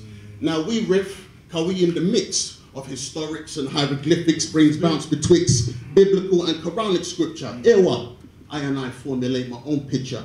I trust no one and follow none, but let the force guide me like the planets them around the sun. That's right. Lifestyle for sale, and every somebody a story for tell. Best believers I live and breathe. All I got is my words and my deeds for real. Pursue the truth. There's no monopoly. False ideologies become apologies. We're raised in the earth to fulfill prophecy. I and I, G-O-D, don't idolatry, let that stand. For every child, woman, and man, let the elders take a rest and the rest take a stand. Keep your black fist closed, don't expose your black hand. Remember where you are and that you live in a land that warrants a Stephen Lawrence occurrence. We fight for justice. Make God pass the judgment against all of those who don't have the covenant. Equating economics with spiritual substance, no doubt. Times are rough, times are tough. When innocent ones of us bite the dust, the price is life. Make man pay the cost. Eye for eye, tooth for tooth, blood for blood. Lifestyle for sale, and every somebody a story for tell. Best believers I live and breathe. All I got is my words and my deeds for real. My body carried the souls of many men that number the grains of sand in plenty lands beyond what your brains can scan. A great expanse, a world in the grasp of wicked hands that plan to keep tabs on man with barcode brands, living horribly below lines of poverty. In pursuit of pure pathways to dark ways, a horoscope now stargaze at the last days. It's peace that my heart craves, but through the dirt of my own flesh, I can't hear clear what my heart says. So to the God I chant praise, and give thanks forever for what my hands never made. Lifestyle for sale, and every somebody a story for tell. Blessed believers I live and breathe. All I got is my words and my deeds for real.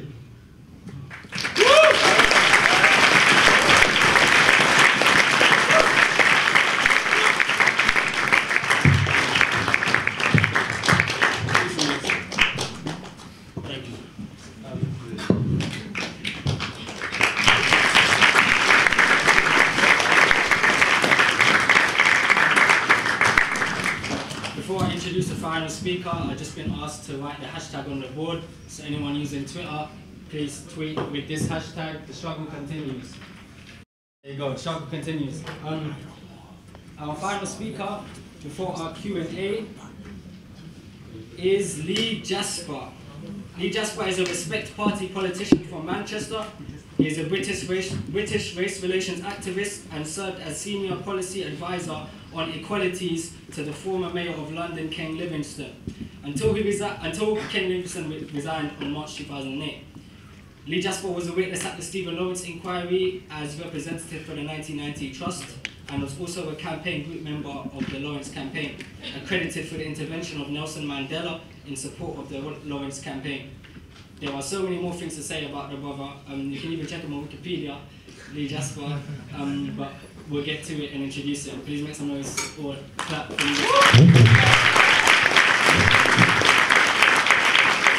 Thank you. First of all, can I thank the organisers and the host for inviting me today. I'm a non-Muslim, so I'm feeling particularly honoured from my perspective to be invited to speak at this important event. And of course, for me, Malcolm X plays a special role, and we'll come on to that. A little bit about me. You know who I am. If you not, you can check out on Twitter at Lee Jasper. I'm co-chair of Barak, which is Black Activists Rising Against the Cuts. Now that's not in homage to the leader of the, in quotes, free world, in terms of Barack Obama. It's just a naked marketing attempt to gain name recognition quickly.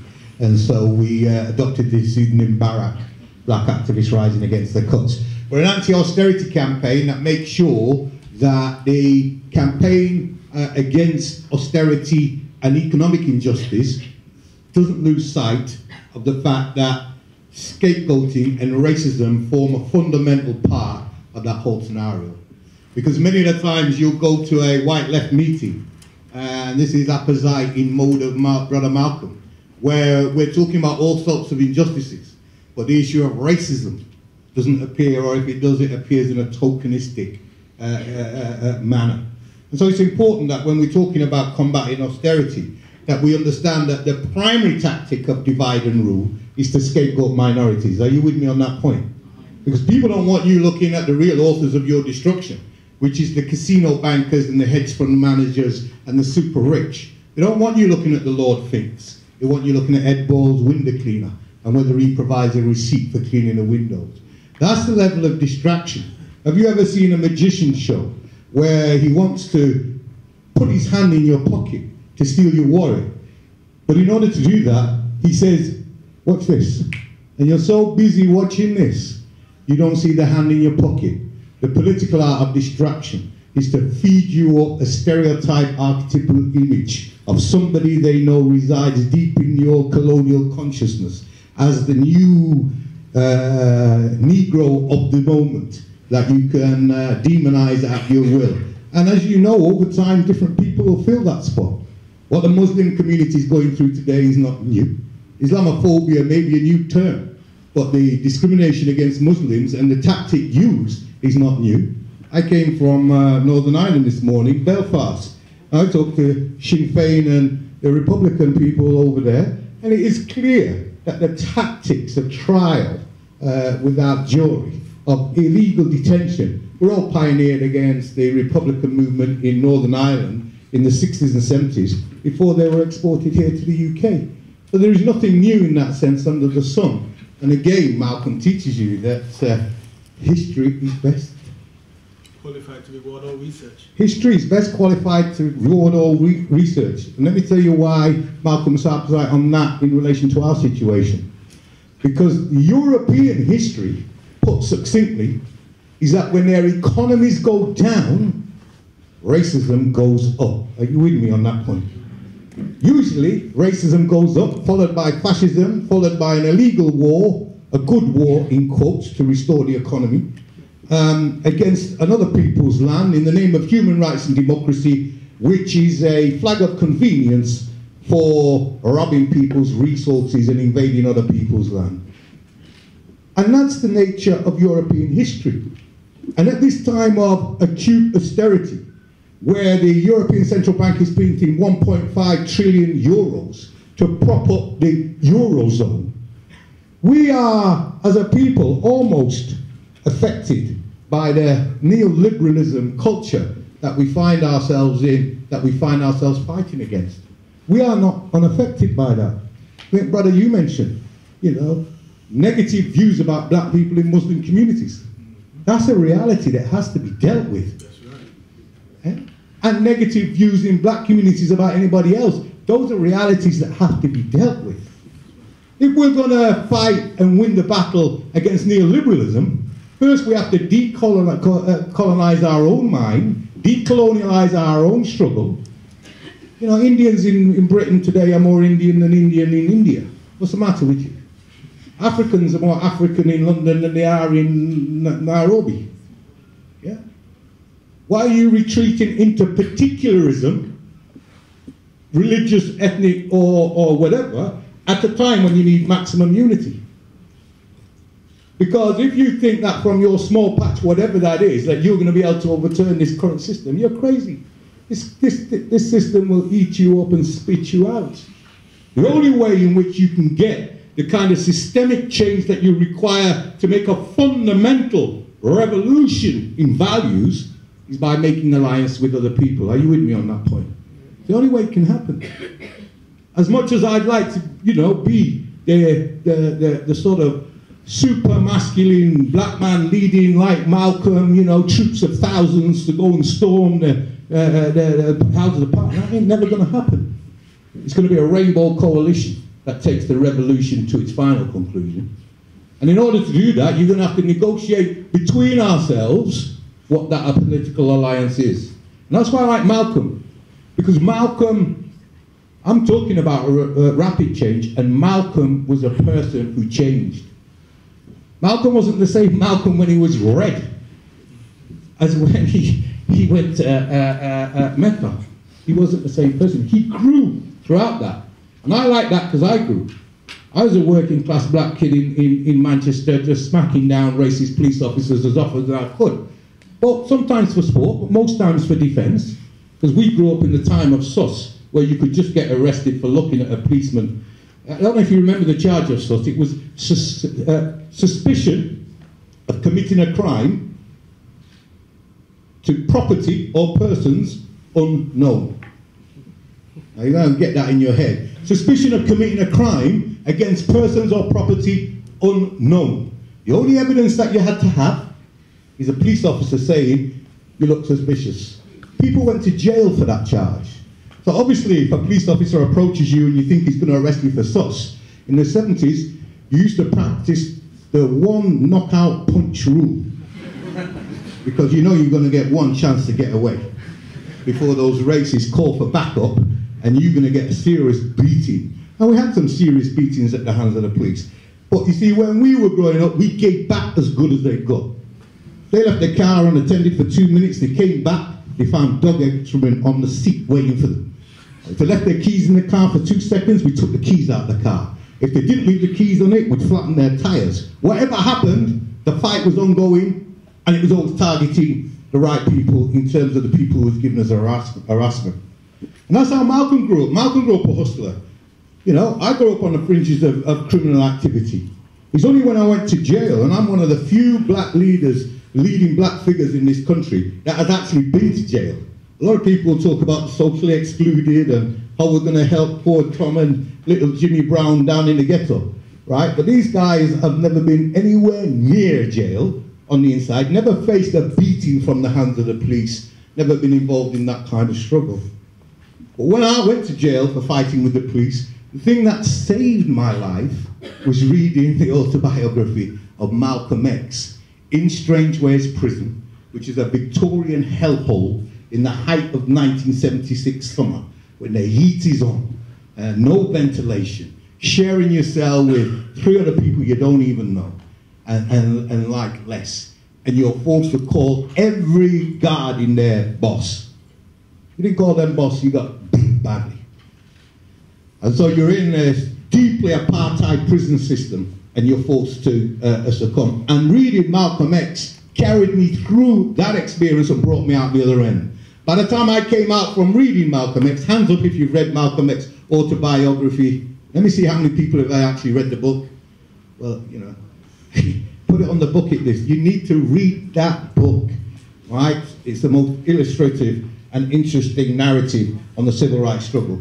But having got through prison and come out, I then utilised Malcolm X's philosophy about black self-organisation. Now for me, black self-organisation is critical, and I come from my own particular nationalist perspective. Saying I'm a black man doesn't tell you anything about me. Doesn't tell you anything about my morals, my religion. You can't tell which country I came from. As I'm a black man, so what? This is a kind of lazy American speak for our condition. Actually, for us in the United Kingdom, black has to be people of colour fighting against racism. And let me tell you, there's a lot of people of colour not fighting against racism. That's why I make the distinction. That's why I make the distinction. There's people of colour not fighting racism. There's people of colour who are in fact part of the problem. And we've got to, part of what the lesson that Malcolm gives us is how do you come to determine who plays what role in our communities. And these issues and Malcolm's contribution onto them is very important. And in Europe, where we see the rise, the mass rise of Islamophobia to the state of almost McCarthyite proportions. People know what McCarthyite proportions is? Yeah? Were you now, or have you ever been a member of the Communist Party? J. Edgar Hoover, yeah? 19, whenever it was, right? All over America. People were being asked, are you a member of the Communist Party? Today the question is, are you a Muslim? And so the implication is, are you a Muslim extremist? All over Europe you see the rise of Islamophobia. And you can tell things are really bad, because I often thought that, well, Europe's got a 1,000, how many times do we hear Europe's got a 1,000-year-old culture? We're the home of civilization, we're the home of the free, and democracy is our #1 thing. And the first time they see a woman in a hijab, they fall apart and create laws and run up and down crazy. If I knew a couple of women in the hijabs could send them into such an ecstatic state, I'd have had a revolutionary hijab front yesterday and march up and down with a few thousand of you all and send them into the stratosphere. But all over Europe that is happening. Because Europe, in essence, is considered, and this is what I think at least, is almost the white man's last stand on the planet. Right? This is where the man's back's to the wall now. All great empires are built on what? Great crimes. We know that the European empire has been built on a great crime of robbery, theft, brutality and murder. We know that the reason we've got lovely buildings like this and roads and schools is not because of the entrepreneurial enterprise of the Anglo-Saxon here. Right? All of the benefits you now enjoy in terms of a model, liberal, democratic, capitalist society have come from where? Your own countries of origin. Your India, Africa, Caribbean and Asia. That's why we have what we have. And so we're here in this country and all over Europe, and as their economies decline, and it's inevitable they must decline. Doesn't matter how long it goes on. The moral arc of the universe is long, but it bends towards justice. So you can be an empire for 500 years. Sometimes the Egyptian empire went on for what? 3,500 years. It's a long time. But the end will come. And the end is coming for European dominance of the global economy and cultural and political hegemony. But let me tell you something. From what I know of Europeans, they're not going to go down without a huge fight. Are you with me on that point? So you all better be prepared. Because there's nothing like a white man who's lost his job, his money, and can't find it, right? He's nothing like that kind of individual, right? I've seen them rape the world in order to recover their position historically in the past, and I have no doubt that they have the arms. Look what's going on with Ukraine and Russia on the borders there. They've got the arms, they've got the intent, and they know they haven't got the money. So that quantitative easing stuff there, they're printing off money to save the economic system. That can't save them. They have to go and rob somebody to save the system. And they'll go to where the resources always are in our countries. But we're affected by that neoliberalism, not just the white people. The white people have a sort of neurosis about the collapse of, you know, white Anglo-Saxon Protestantism or Catholicism. You can see that, can't you? You know, a minaret. You're not winding me in now, bro. I had to come all the way from Ireland to talk. You see a minaret on the high street, and somebody writes a thing talking about it's the end of British values and British civilization as we know it. A hijab in Skegness, oh my God. You know, let's get Nigel Farage down here and UKIP and so on and so forth. You know what I mean? You can tell the fragility. You can tell their fragility because they're intimidated not by what they're seeing in front of you. You are just a mirror reflecting their own fears. Their own fears is that they think sometime, what if these people were actually to take charge? Would they do to us what we did to them? That's their underlying fear. Have all the crimes we committed to create European capitalism so great, so iniquitous, that it's bound to lead to our own destruction? That's what they're seeing in their own psyche. So they project their fear outwards to all sorts of minorities, be they immigrants, and I'm part of the movement against xenophobia. Look up No Xenophobia on Twitter and help us raise the money so we can put our posters right around the country combating UKIP's racism. So I'm coming in now, Chair, so don't worry. But certainly, in terms of the European situation, it's critical, it's going to get worse. And 80% of black people in Europe don't have passports. You all think you know, some of you got passports here, you might think you're part of the sort of privileged few, you know, closer to the white man's seat of power because you've got a passport with a Queen's head on it or whatever your passport says. Most of our people in Europe haven't got passports. Now, which way do you think the trend is going in terms of European politics? Is it to extend passports to the 80%? Or is it to take the passports from the 20% that have already got them? You heard what the counter-terrorism bill told you. The Home Secretary's got the right to take your passport if she thinks that you're undesirable. The police? I'm determined to get my passport taken off me, trust me. Take it. I'm determined. You can take mine. I'm born here. You can take mine. I'll be the first in the queue. But we're affected. We are affected by that neoliberalism, not just white people in Europe. We are affected. I mean, you're you know, wise enough to know. I even know some black people who don't want to be black. You know that. Anytime blackness walks into the room, they get embarrassed.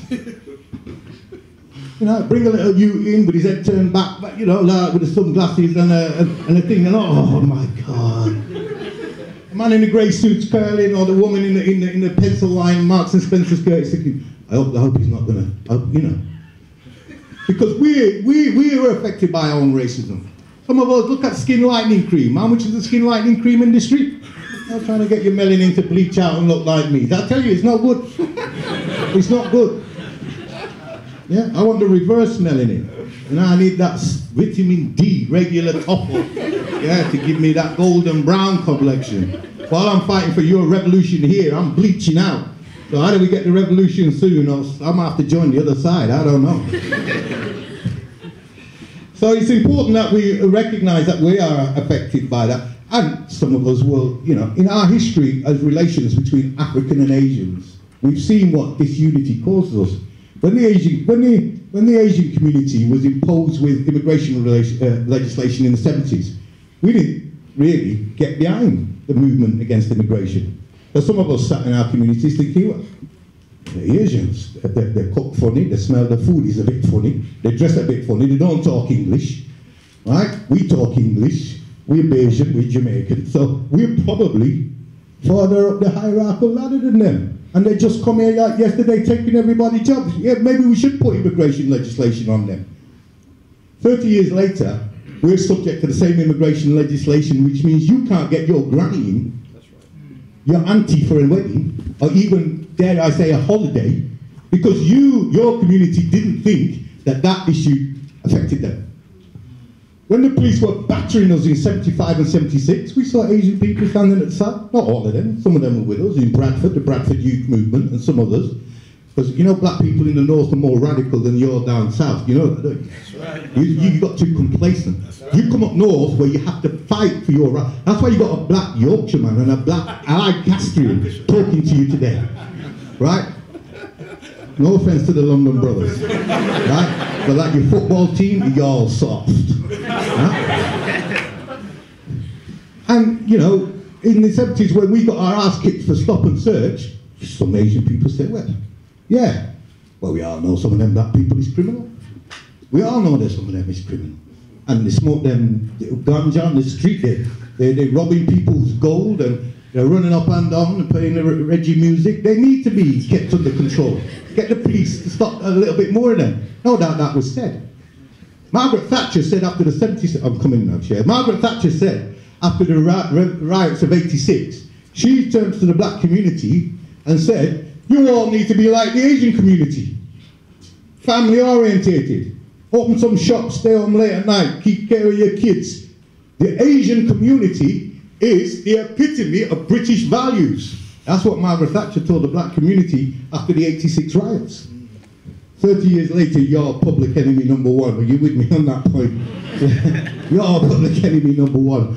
And so, you didn't think that stop and search had anything to do with you when we were getting our ass kicked in '76 and fighting back against the racist preacher. We didn't think immigration was anything to do with us when y'all was getting your ass kicked in '71 to impose the legislations that we see coming through in immigration legislation today.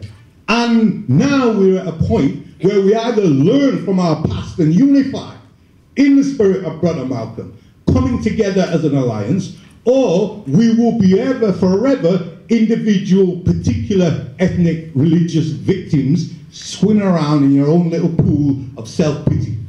But the braver decision is to overcome your own colonial mentality to relationships with others and yourselves and build unity for the future. Are you with me on that point?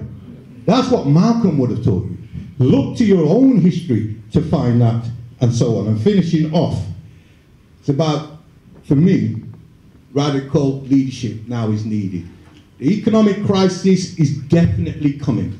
No, they can't print quantitative easing every solution for this problem. They're going to have to think about war and conquest as a means of recovering their economies.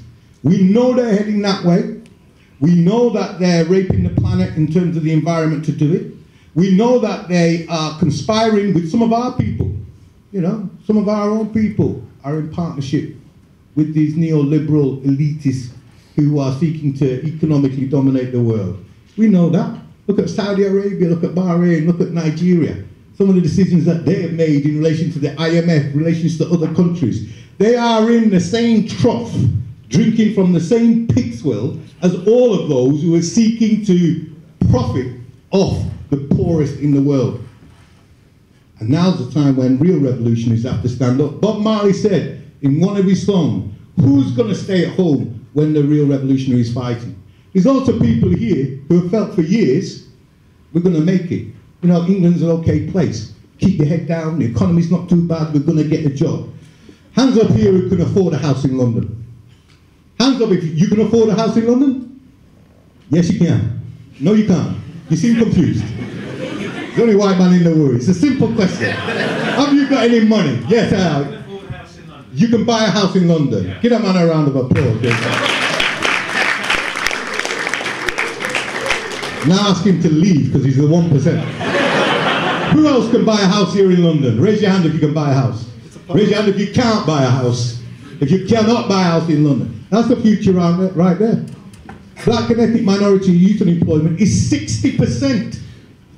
The only place with 60% youth unemployment currently is in Greece, and they're having a financial crisis. We've got a financial crisis in African, Caribbean, Pakistani and Bangladeshi communities right here in the UK, surrounded by wealth. Nobody knows about it. I've been on too long already, and I must be able to you're going to want to do some Q&As. So can I thank you? Look me up on Facebook, look me up on Twitter.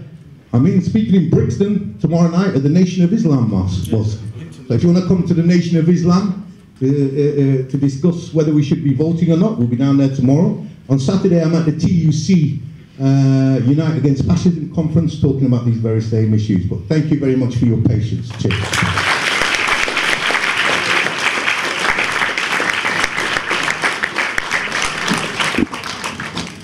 I'm going to apologize to all speakers. speakers for rushing them along, but I think that we found over many events like this that the most engaging and most probably important part is the Q&A. So what I'm going to do is I'm going to invite somebody to chair the Q&A, who is Bilal Ali Hugh. He is a psychotherapist, co-founder of the African Caribbean Muslim Federation, and host of the TV series The Dawah Bridge on Sky 847. Another thing I will request is so that we can get as many questions in, that the speakers try to be as concise as possible. Thank you. So, yeah. Assalamu alaikum and hello friends and family. Hello. It's been a very, very invigorating talk by all the panel. And I just wanted to just give you a few memory cues. I'm sure that you've been taking notes as students, most of you, but just in case you have, just a memory cue. So we had Brother Sukant that started off and he spoke about the geopolitical analysis and he made a remark about the snakes, the fakes, the fools and the tools. There was Sheikh Haneef who discussed the ideas of pan-Islamism and the need for a media outlet for ideas, and Malcolm's journey towards orthodoxy. Brother Muhammad Sulaiman spoke about victory being at hand, but that the Muslims have to give up this filthy practice of sexism and racism. It must be given up, but victory is a divine decree once we give up that filthy practice. And as you heard the sister, she said, organization is key. Or no armchair revolutionaries, but organization is key. And Brother Lee Jasper just really closed the show, talking about the politics of alliance and complacency, the danger of complacency. So now I will like to invite your participation as the audience, but one more ground rule. You're free to ask a question, feel free to make a comment, not a part of political broadcast, so keep it brief. And if you disagree, just please don't be disagreeable about it. So I'll hand you over to the floor. Any questions from the floor? Okay, but so can I get a question from this brother here that's holds to the glasses? Pass the mic. Brother, could you No, you. sorry? This is right. All right.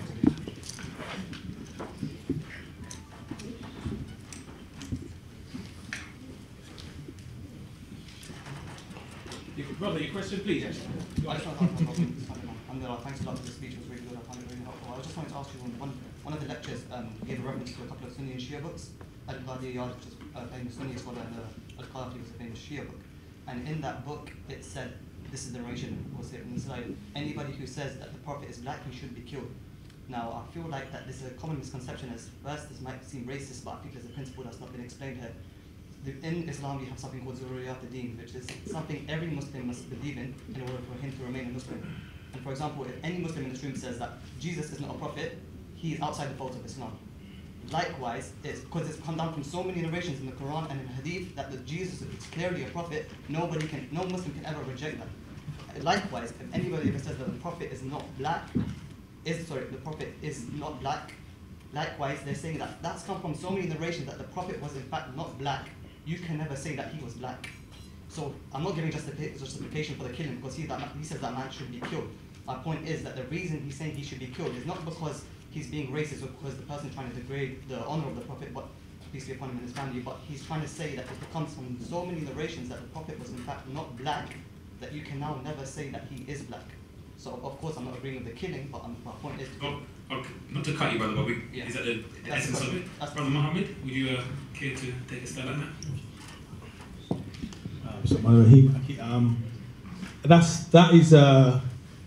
It's a good analysis of the thing, but it's good for nothing, as far as I'm concerned. There is no credible evidence that the Prophet was not black. And if you can produce evidence that he was other than black, and that means he was either, depends on the Arabic, doesn't it? Imam alayhi salam described the Shadid al-Udhama. Do you speak Arabic? No. All right, so there we go. So Shadid al-Udhama means he intensely black. Adam alayhi salam is described as being Kalakal Insan Hamim, black, right? There's countless references in the Quran, in the Hadith that showed Prophet ﷺ as actually being black, or Bani Israel as being black, means dark-skinned people, right? So the word like Asma, which means red, does not mean red as in white. There's a particular word that means white, as in Caucasian white, yeah? The Prophet is not described as Caucasian white. So the Hadith, as you know, there's weak Hadith, yeah? And there's Hadith which is strong, some weak. But the bottom line is, these hadith, which have been created and written by men outside of Al-Quran, they've been used to justify the oppression, the murder, the exploitation of people of particular African descent. And when we become Muslim, these people carry these ridiculous statements, and they use it to viewers, and as Malcolm said, castrate us as Muslims. So my point is that if you can produce right now an evidence that the Prophet and peace upon him was categorically white, I'll accept it. But you can never, and you won't, and I guarantee you won't, because for everyone you produce, I'll produce one showing you that he was dark-skinned, dark-hued, and he was a Bani Hashim. And even if you look at the writings of, what's the scholar? Al-Jahiz from the 7th century, who was a black Iraqi scholar, who was writing books on the Prophet's complexion, and he's got a book called The Superiority of the Black Race over the White Race. This book was written within 100 years after the death of the Prophet, peace be upon him. If he had been writing in this book and saying that the Prophet is black, the Bani Hashim is black, if he had been saying this thing back then, they would have strung him up quicker than they strung up Salman Rushdie, whoever he was. Right? But this is a book that is in Arabic, he's able to read. There's Lisan al-Arab, History of the Arabs. Right? This is a book which shows you the actual lexicon and the etymological words that in the Quran. So my point is, my contention is, those hadith are clearly false. For me to say, if you say the Prophet is black, that's like me saying, and this is you, I'm saying generically. Yeah. For someone to say, that's like saying, if you say David Cameron is white, he should be killed. No, it's not the same thing, because we're basically characters Reebok. Why would he say that? Actually, you know what? We're going to be here after the questions and answers. We don't want to now because Malcolm makes the subject matter such a wide map. We take your point and we take your response. So I'd like to hear. But where you should cover, because it's what we're going to do as a community to move beyond what he saw, not try to pick up on me about it. The point of the matter is, what are you going to do now that you've seen something as wicked as that? You know black people are discriminated against in the Asian community and the heritage Muslim community, not just Asian but Arab and everybody. You know they're discriminated against. What are you going to do about it? That's fine, but it just seems like that statement seems very racist if you say it. Well, I didn't write the statement. Go compare to the people that wrote it. I think it's quite racist. So just, Brother Solomon, just so we can move this on, I want to keep it bouncing between the brothers and sisters so nobody can accuse me of making it male-dominated or female-dominated. So, question from a sister. I see the sister in the back with the hijab and the glasses.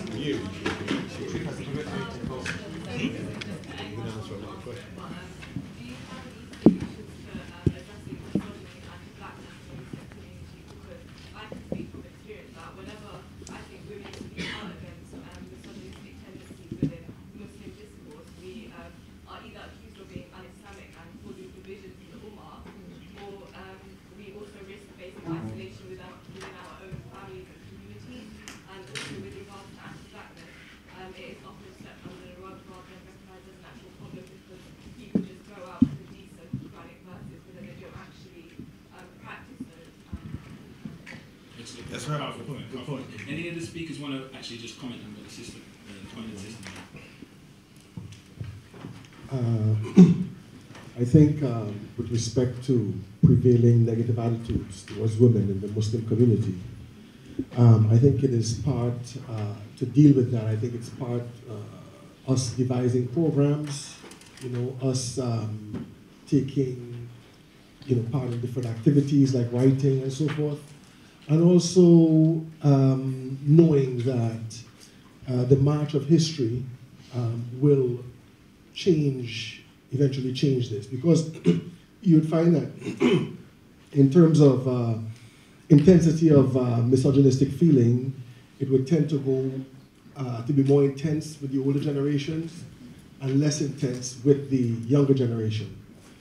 One very important point that we should know, however, is that we should be very careful as to what criteria we use to describe something as misogynistic. We have to be very careful about this, because Islam is not a religion that accepts men and women as equal in an absolute sense of the word, okay? It accepts men and women as equal, for example, in the lies of the law in certain areas, and accepts women as women and men as men, and treats them in that particular way, okay? And you would find that, for example, in Western society, they tend to think of men and women as being absolutely equal. For example, I remember one of the laws one of the reasons for the introduction of the law in Ontario, Canada, where women have the right to walk around on a hot summer day without a top on, is that breasts are just simply overgrown sweat glands. Okay? Just simply overgrown sweat glands. You know, in our society, we put some kind of sexualization on it. Okay? This is really whitewashing, or this is really, you know, ignoring differences between men and women, right? And I think we have to keep this in mind. Once we keep this in mind, yes, I think that you know, we should be fighting against misogyny, spousal abuse, you know, the oppression of women and so on, especially in this society where people find themselves dislocated. Thank you. Brother in the blue jacket. Thank you very much. I think during the speech of the brother, I thought you were talking about Islamophobia, and I think I sensed that he was indirectly, of course, promoting Islamophobia. When he quoted the hadith or the narration about the commander of the believers, Imam Ali alayhi salam, Ali ibn Abi Talib, when he said, do not marry a black woman because she is what, evil or what? What did you say? What did Al-Kafi say? Yes, he was in Al-Kafi. Yeah, but narrated from him saying that Imam Ali said that. Yeah. So don't marry a black woman because she's an evil person? Ugly, I think. Ugly, yeah. Ugly and ugly. Okay. This is the way of marrying the Negroes. Yes. He didn't mention male or female. Okay. The Zanj. The Zanj. For their ugly creation. The black, basically black. They refer to black people. Yeah. Right. We need to understand Islam. In Islam, please pay attention to me because it concerns you as well. In Islam, there's a verse in Quran. Allah says, right, there is no difference between anybody except in the eyes of Allah, except by their piety or their belief. The more you have no reference to their color. The Prophet, peace be upon him, said there is no difference between Arab and non-Arab except by their belief.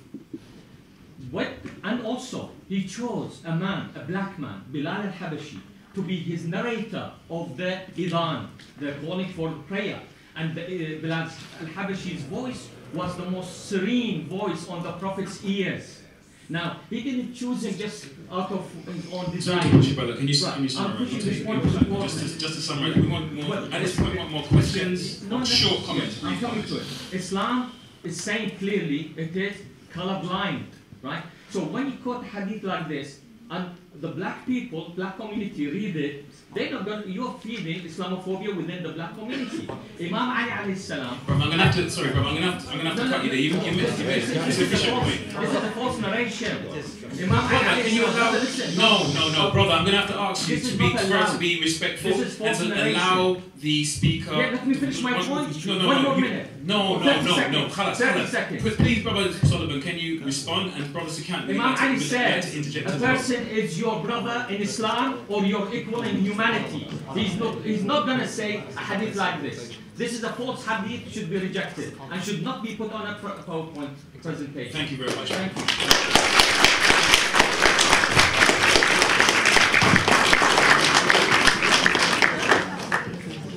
Interesting, the applause, and we're talking about freedom of speech, but it shouldn't be put up there. Very telling. Yeah, freedom of speech of mine as well. Freedom of speech, freedom of speech, but we can't put it up there. The bottom line is, Muslims are in principle for those things you just outlined, but in practice they're not. So, yeah, let's be honest now. It's your problem. It is your problem. Because you feel as if your dirty laundry is being exposed today. Well, I'm afraid that's your problem. That is your problem. Are you a scholar? Can you defend your false? Are you a scholar? Do you know why is it false? I know, yeah. You're a scholar. Why is it false? Why is it false? I have used this hadith. I've used hadith that is seen as sahih from sahih sources. If you don't like them, that's your opinion. You're entitled to your opinion. But the bottom line is, don't try and shut people up from speaking a different opinion to you. That's the problem that system talked about in terms of gender. When sisters and other people, sisters and brothers of who feel that they have their voices being misrepresented or they can't voice their opinion, you come along and with this patronizing attitude to try and say to them, oh, you can't speak this way or put this out there. You haven't got the right to determine what I can see and what I can say, Who are you to come along and try and tell me what I must think and act, right? Because you consider it false. We're in a society where we can actually express our abilities to some degree, right? So far as I am concerned, yeah, if you have a problem with the hadith, yeah, then that's your issue. But the point is, black people are treated with disrespect, black people are prejudiced against, and in all due respect, I can tell you this honestly, in my family I have people of mixed parentage. How many people of mixed parentage are in your family, sir? Doesn't matter. There we go. Because this name is practice. It's practice makes perfect. I have mixed people in my family, and there is none in yours, sir. Could you bring in Sukant? So the truth is true. But I'm glad. But I want to know what he's going to do to address the racism in his community. What's he going to do about it? Brother Sukant, can we bring you in for a comment also, Brother Sukant? Because it's not a backward and forward. We can always book a room and have a debate, and we can go backward and forward anytime. Bring the books, bring in proofs. But like for now. I'd like Brother Sukant to just interject, make a comment briefly, and then for a sister to, for me to ask a sister to put across their question. Yeah, in all honesty, and I'm not one to go into the specifics and details of the nature of the exchange and the subject that the two brothers have gone into as they have.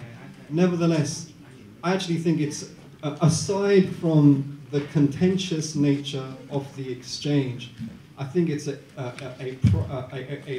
conversation and discussion and exploration of prime importance that we must have and develop. However, we must develop that on a basis of mutual love and respect and with a view to unity. And I think connecting it to, I'm going to frame it differently. I mean, I'm anti-imperialist, I'm a decolonial, I come from a slightly different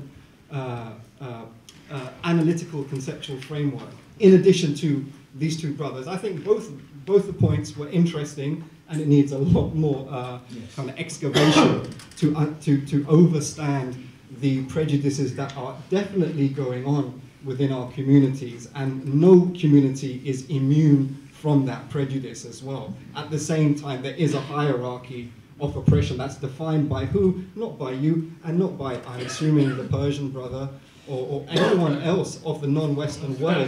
It's sorry, excuse me. That's part of my contradictions and prejudices.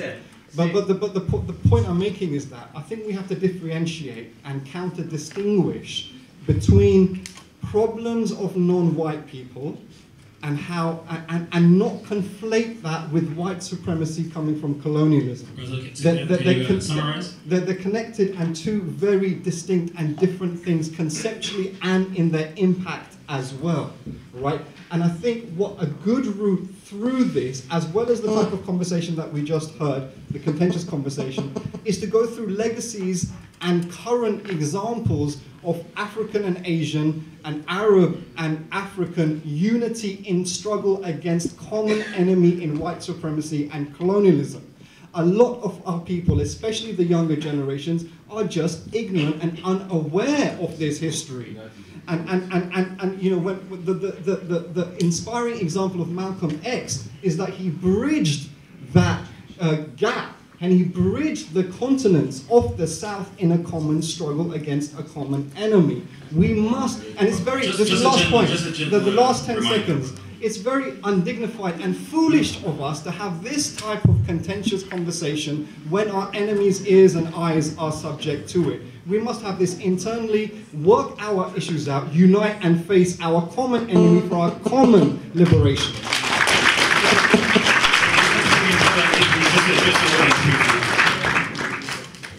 We haven't got much time left, so I'm going to keep this quick. I'm just going to clear up, or try to clear up the misunderstanding. I think everybody here agrees, or all Muslims here at least agree that the hadith was made up.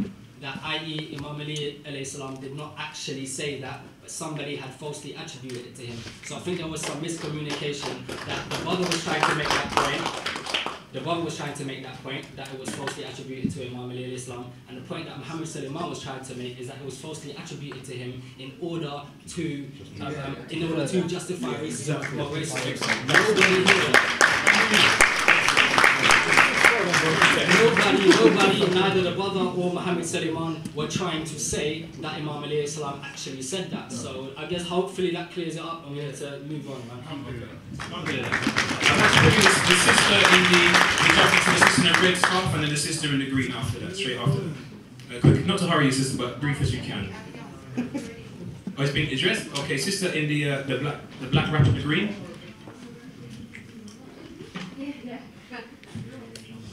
No, sister already? No. Okay, sister in the glasses, please. Go ahead. As someone from a different religion, what is it that I can do to help to support the Muslim community against the attack from everywhere? Is that directed to the panel or to the sister? Sister, could you address that? I think, can everyone hear me?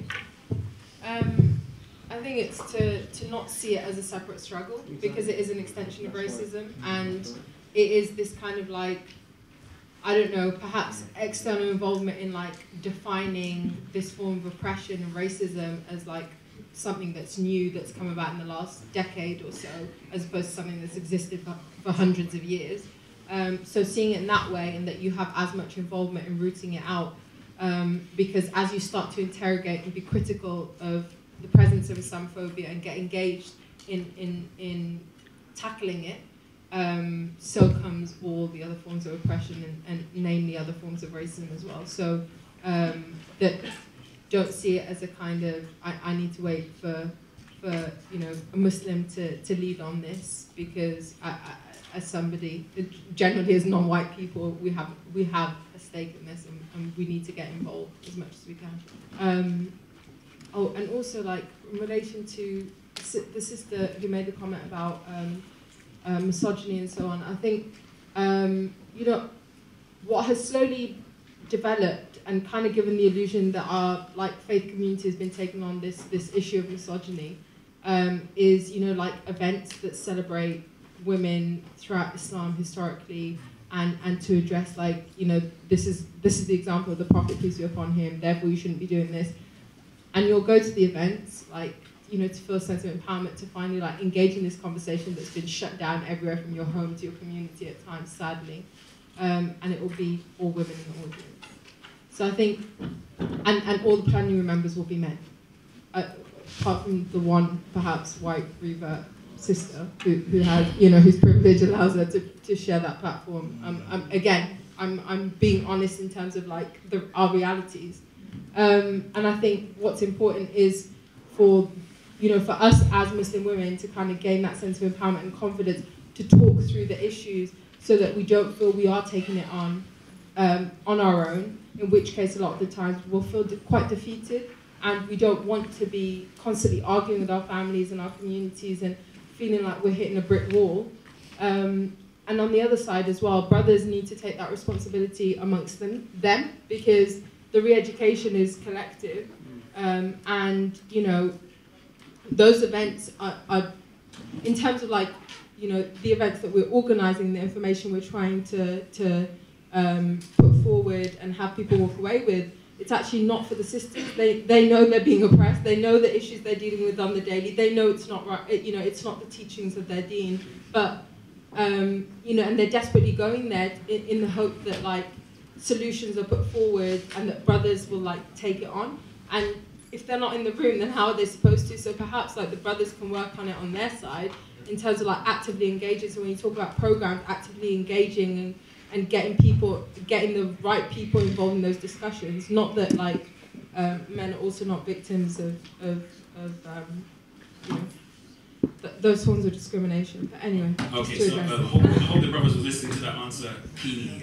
Sukant wanted to make a soundbite, just a 10-second soundbite. Just to answer the sister who said who's outside of Islam, or if you have faith or no faith, if you're not Muslim or whatever. I think in terms of what you can do to fight Islamophobia, I think it's to look at the most effective movements on the planet which are fighting Islamophobia, which frankly is not in the West at all.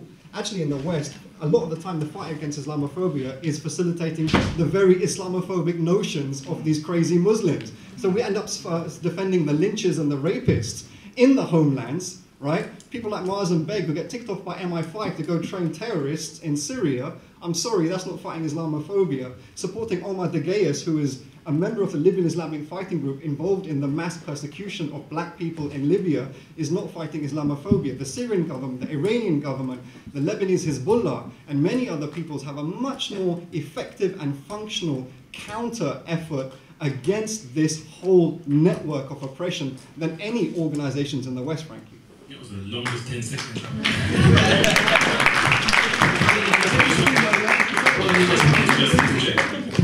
Let me say, as a non-Muslim, you know, join organisations that are dedicated to fighting and building alliances across them. You know, we used to have a lot of organisations that were, their sole focus was building unity between African, Caribbean and Asian communities in the struggle against racism. That has somehow vanished under neoliberal assault, and we've all retreated into our particular cultural or religious enclaves. We need to be confident enough to be able to come out of that, confident enough in our faith and our politics to be able to make the alliances with other communities. So that's what you can do in terms of fighting Islamophobia. You know, you could join Tell Mama, you can join a whole race of other organisations.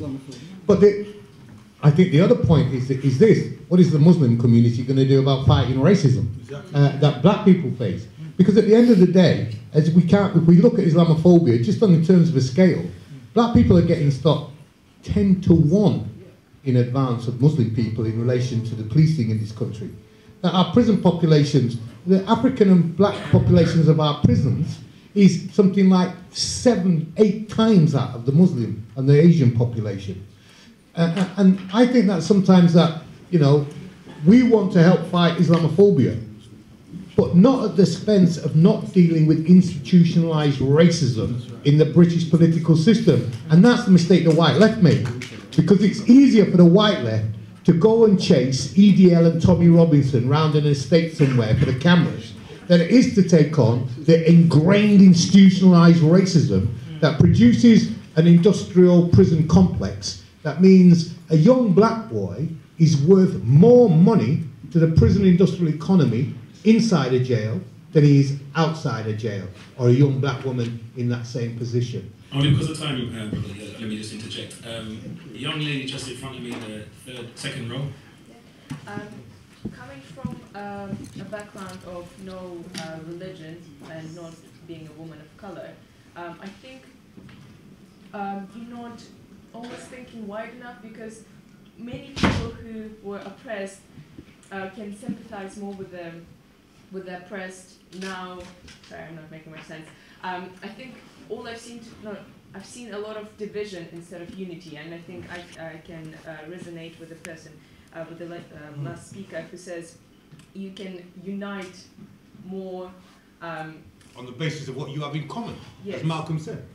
And I think it's more than just color or religion. Anyone who has been oppressed is more likely to sympathize, and you have power in numbers. And I'm Russian, so I can often feel like oppressed in the West, you know, and I can sympathize with the black and the Islamic people. Those people called Muslims, yeah. More. So I think you can think wider and you can target people who can help you more wider.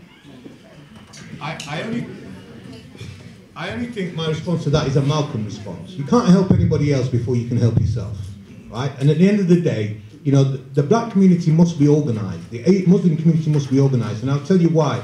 Because our experience in the past is, when we come into an alliance with the white left around a universal push for our goals, right, racism becomes completely marginalised, even within the white left itself. And so unless you have strong black self-organisation that ensures that racism and Islamophobia is a priority, it won't automatically be taken as a priority just because you've got the intellectual or historical argument for it. You have to have the balance of forces within an overall movement to be able to make that priority. Gotta rush it, Brother Lee. Gotta rush it. Sister in the glasses wanted to make it. A brief comment, and Sheikh will comment on the sisters. So my question goes back to everyone on the panel. So my question was, what do you think about the selective compassion within the Muslim community and the hierarchy of Islamic struggle? So with the recent event of Chapel Hill shooting and the Mustafa Matan murder and Abdi Samad, Boko Haram massacre, mostly all being Muslims and black, you see how the Muslim community come together when it's an Arab issue or an Asian issue, as opposed to when it's a black life. So I just wanted to know what you think about selective compassion amongst the Muslims. Sheikh Ahmed, can you speak to selective compassion? I think this goes back to the idea that we were talking about. If Muslims cannot eliminate the racism among themselves, right, they would not be able to eliminate racism. I think after Malcolm X, you find that by the 70s, with the liberalization of immigration into the United States especially, there was a change in the Muslim attitude towards their responsibility to their fellow countrymen. In the time of Malcolm X, for example, the Muslim attitude was one where you stood up for oppression, for the oppressed, regardless of what religion they were. By the time we had a mass influx of immigrants from Muslim parts of the world, we got people coming in with their own little patch of ethnic territory, and Islam became very ethnicized, and the expression of Islam became very much focused on the Middle East, or outside of the country. For example, among a lot of Muslims, Palestine is more important, and I'm not trying to denigrate Palestine. Palestine is much more important than what's happening in British prisons and what is happening with young people not being able to find jobs and so forth. You find that people, when they pay their zakah, they pay their zakah outside of this country. When they pay their zakat al-fitr, they pay it outside of this country. And so you have this attitude. In fact, after 9/11, a lot of us were happy. A lot of us were happy. Because finally, them Asians who thought they were white now became black. Okay? And we use the N-word for them. We didn't use it black, we say the N-word. Because now they were being stopped and searched and so forth and so on. So I think this is a reflection of that type of a problem. And I think until Muslims start to see themselves as part of the society and having a role to play in the society for justice for all, I think we would be part of the problem.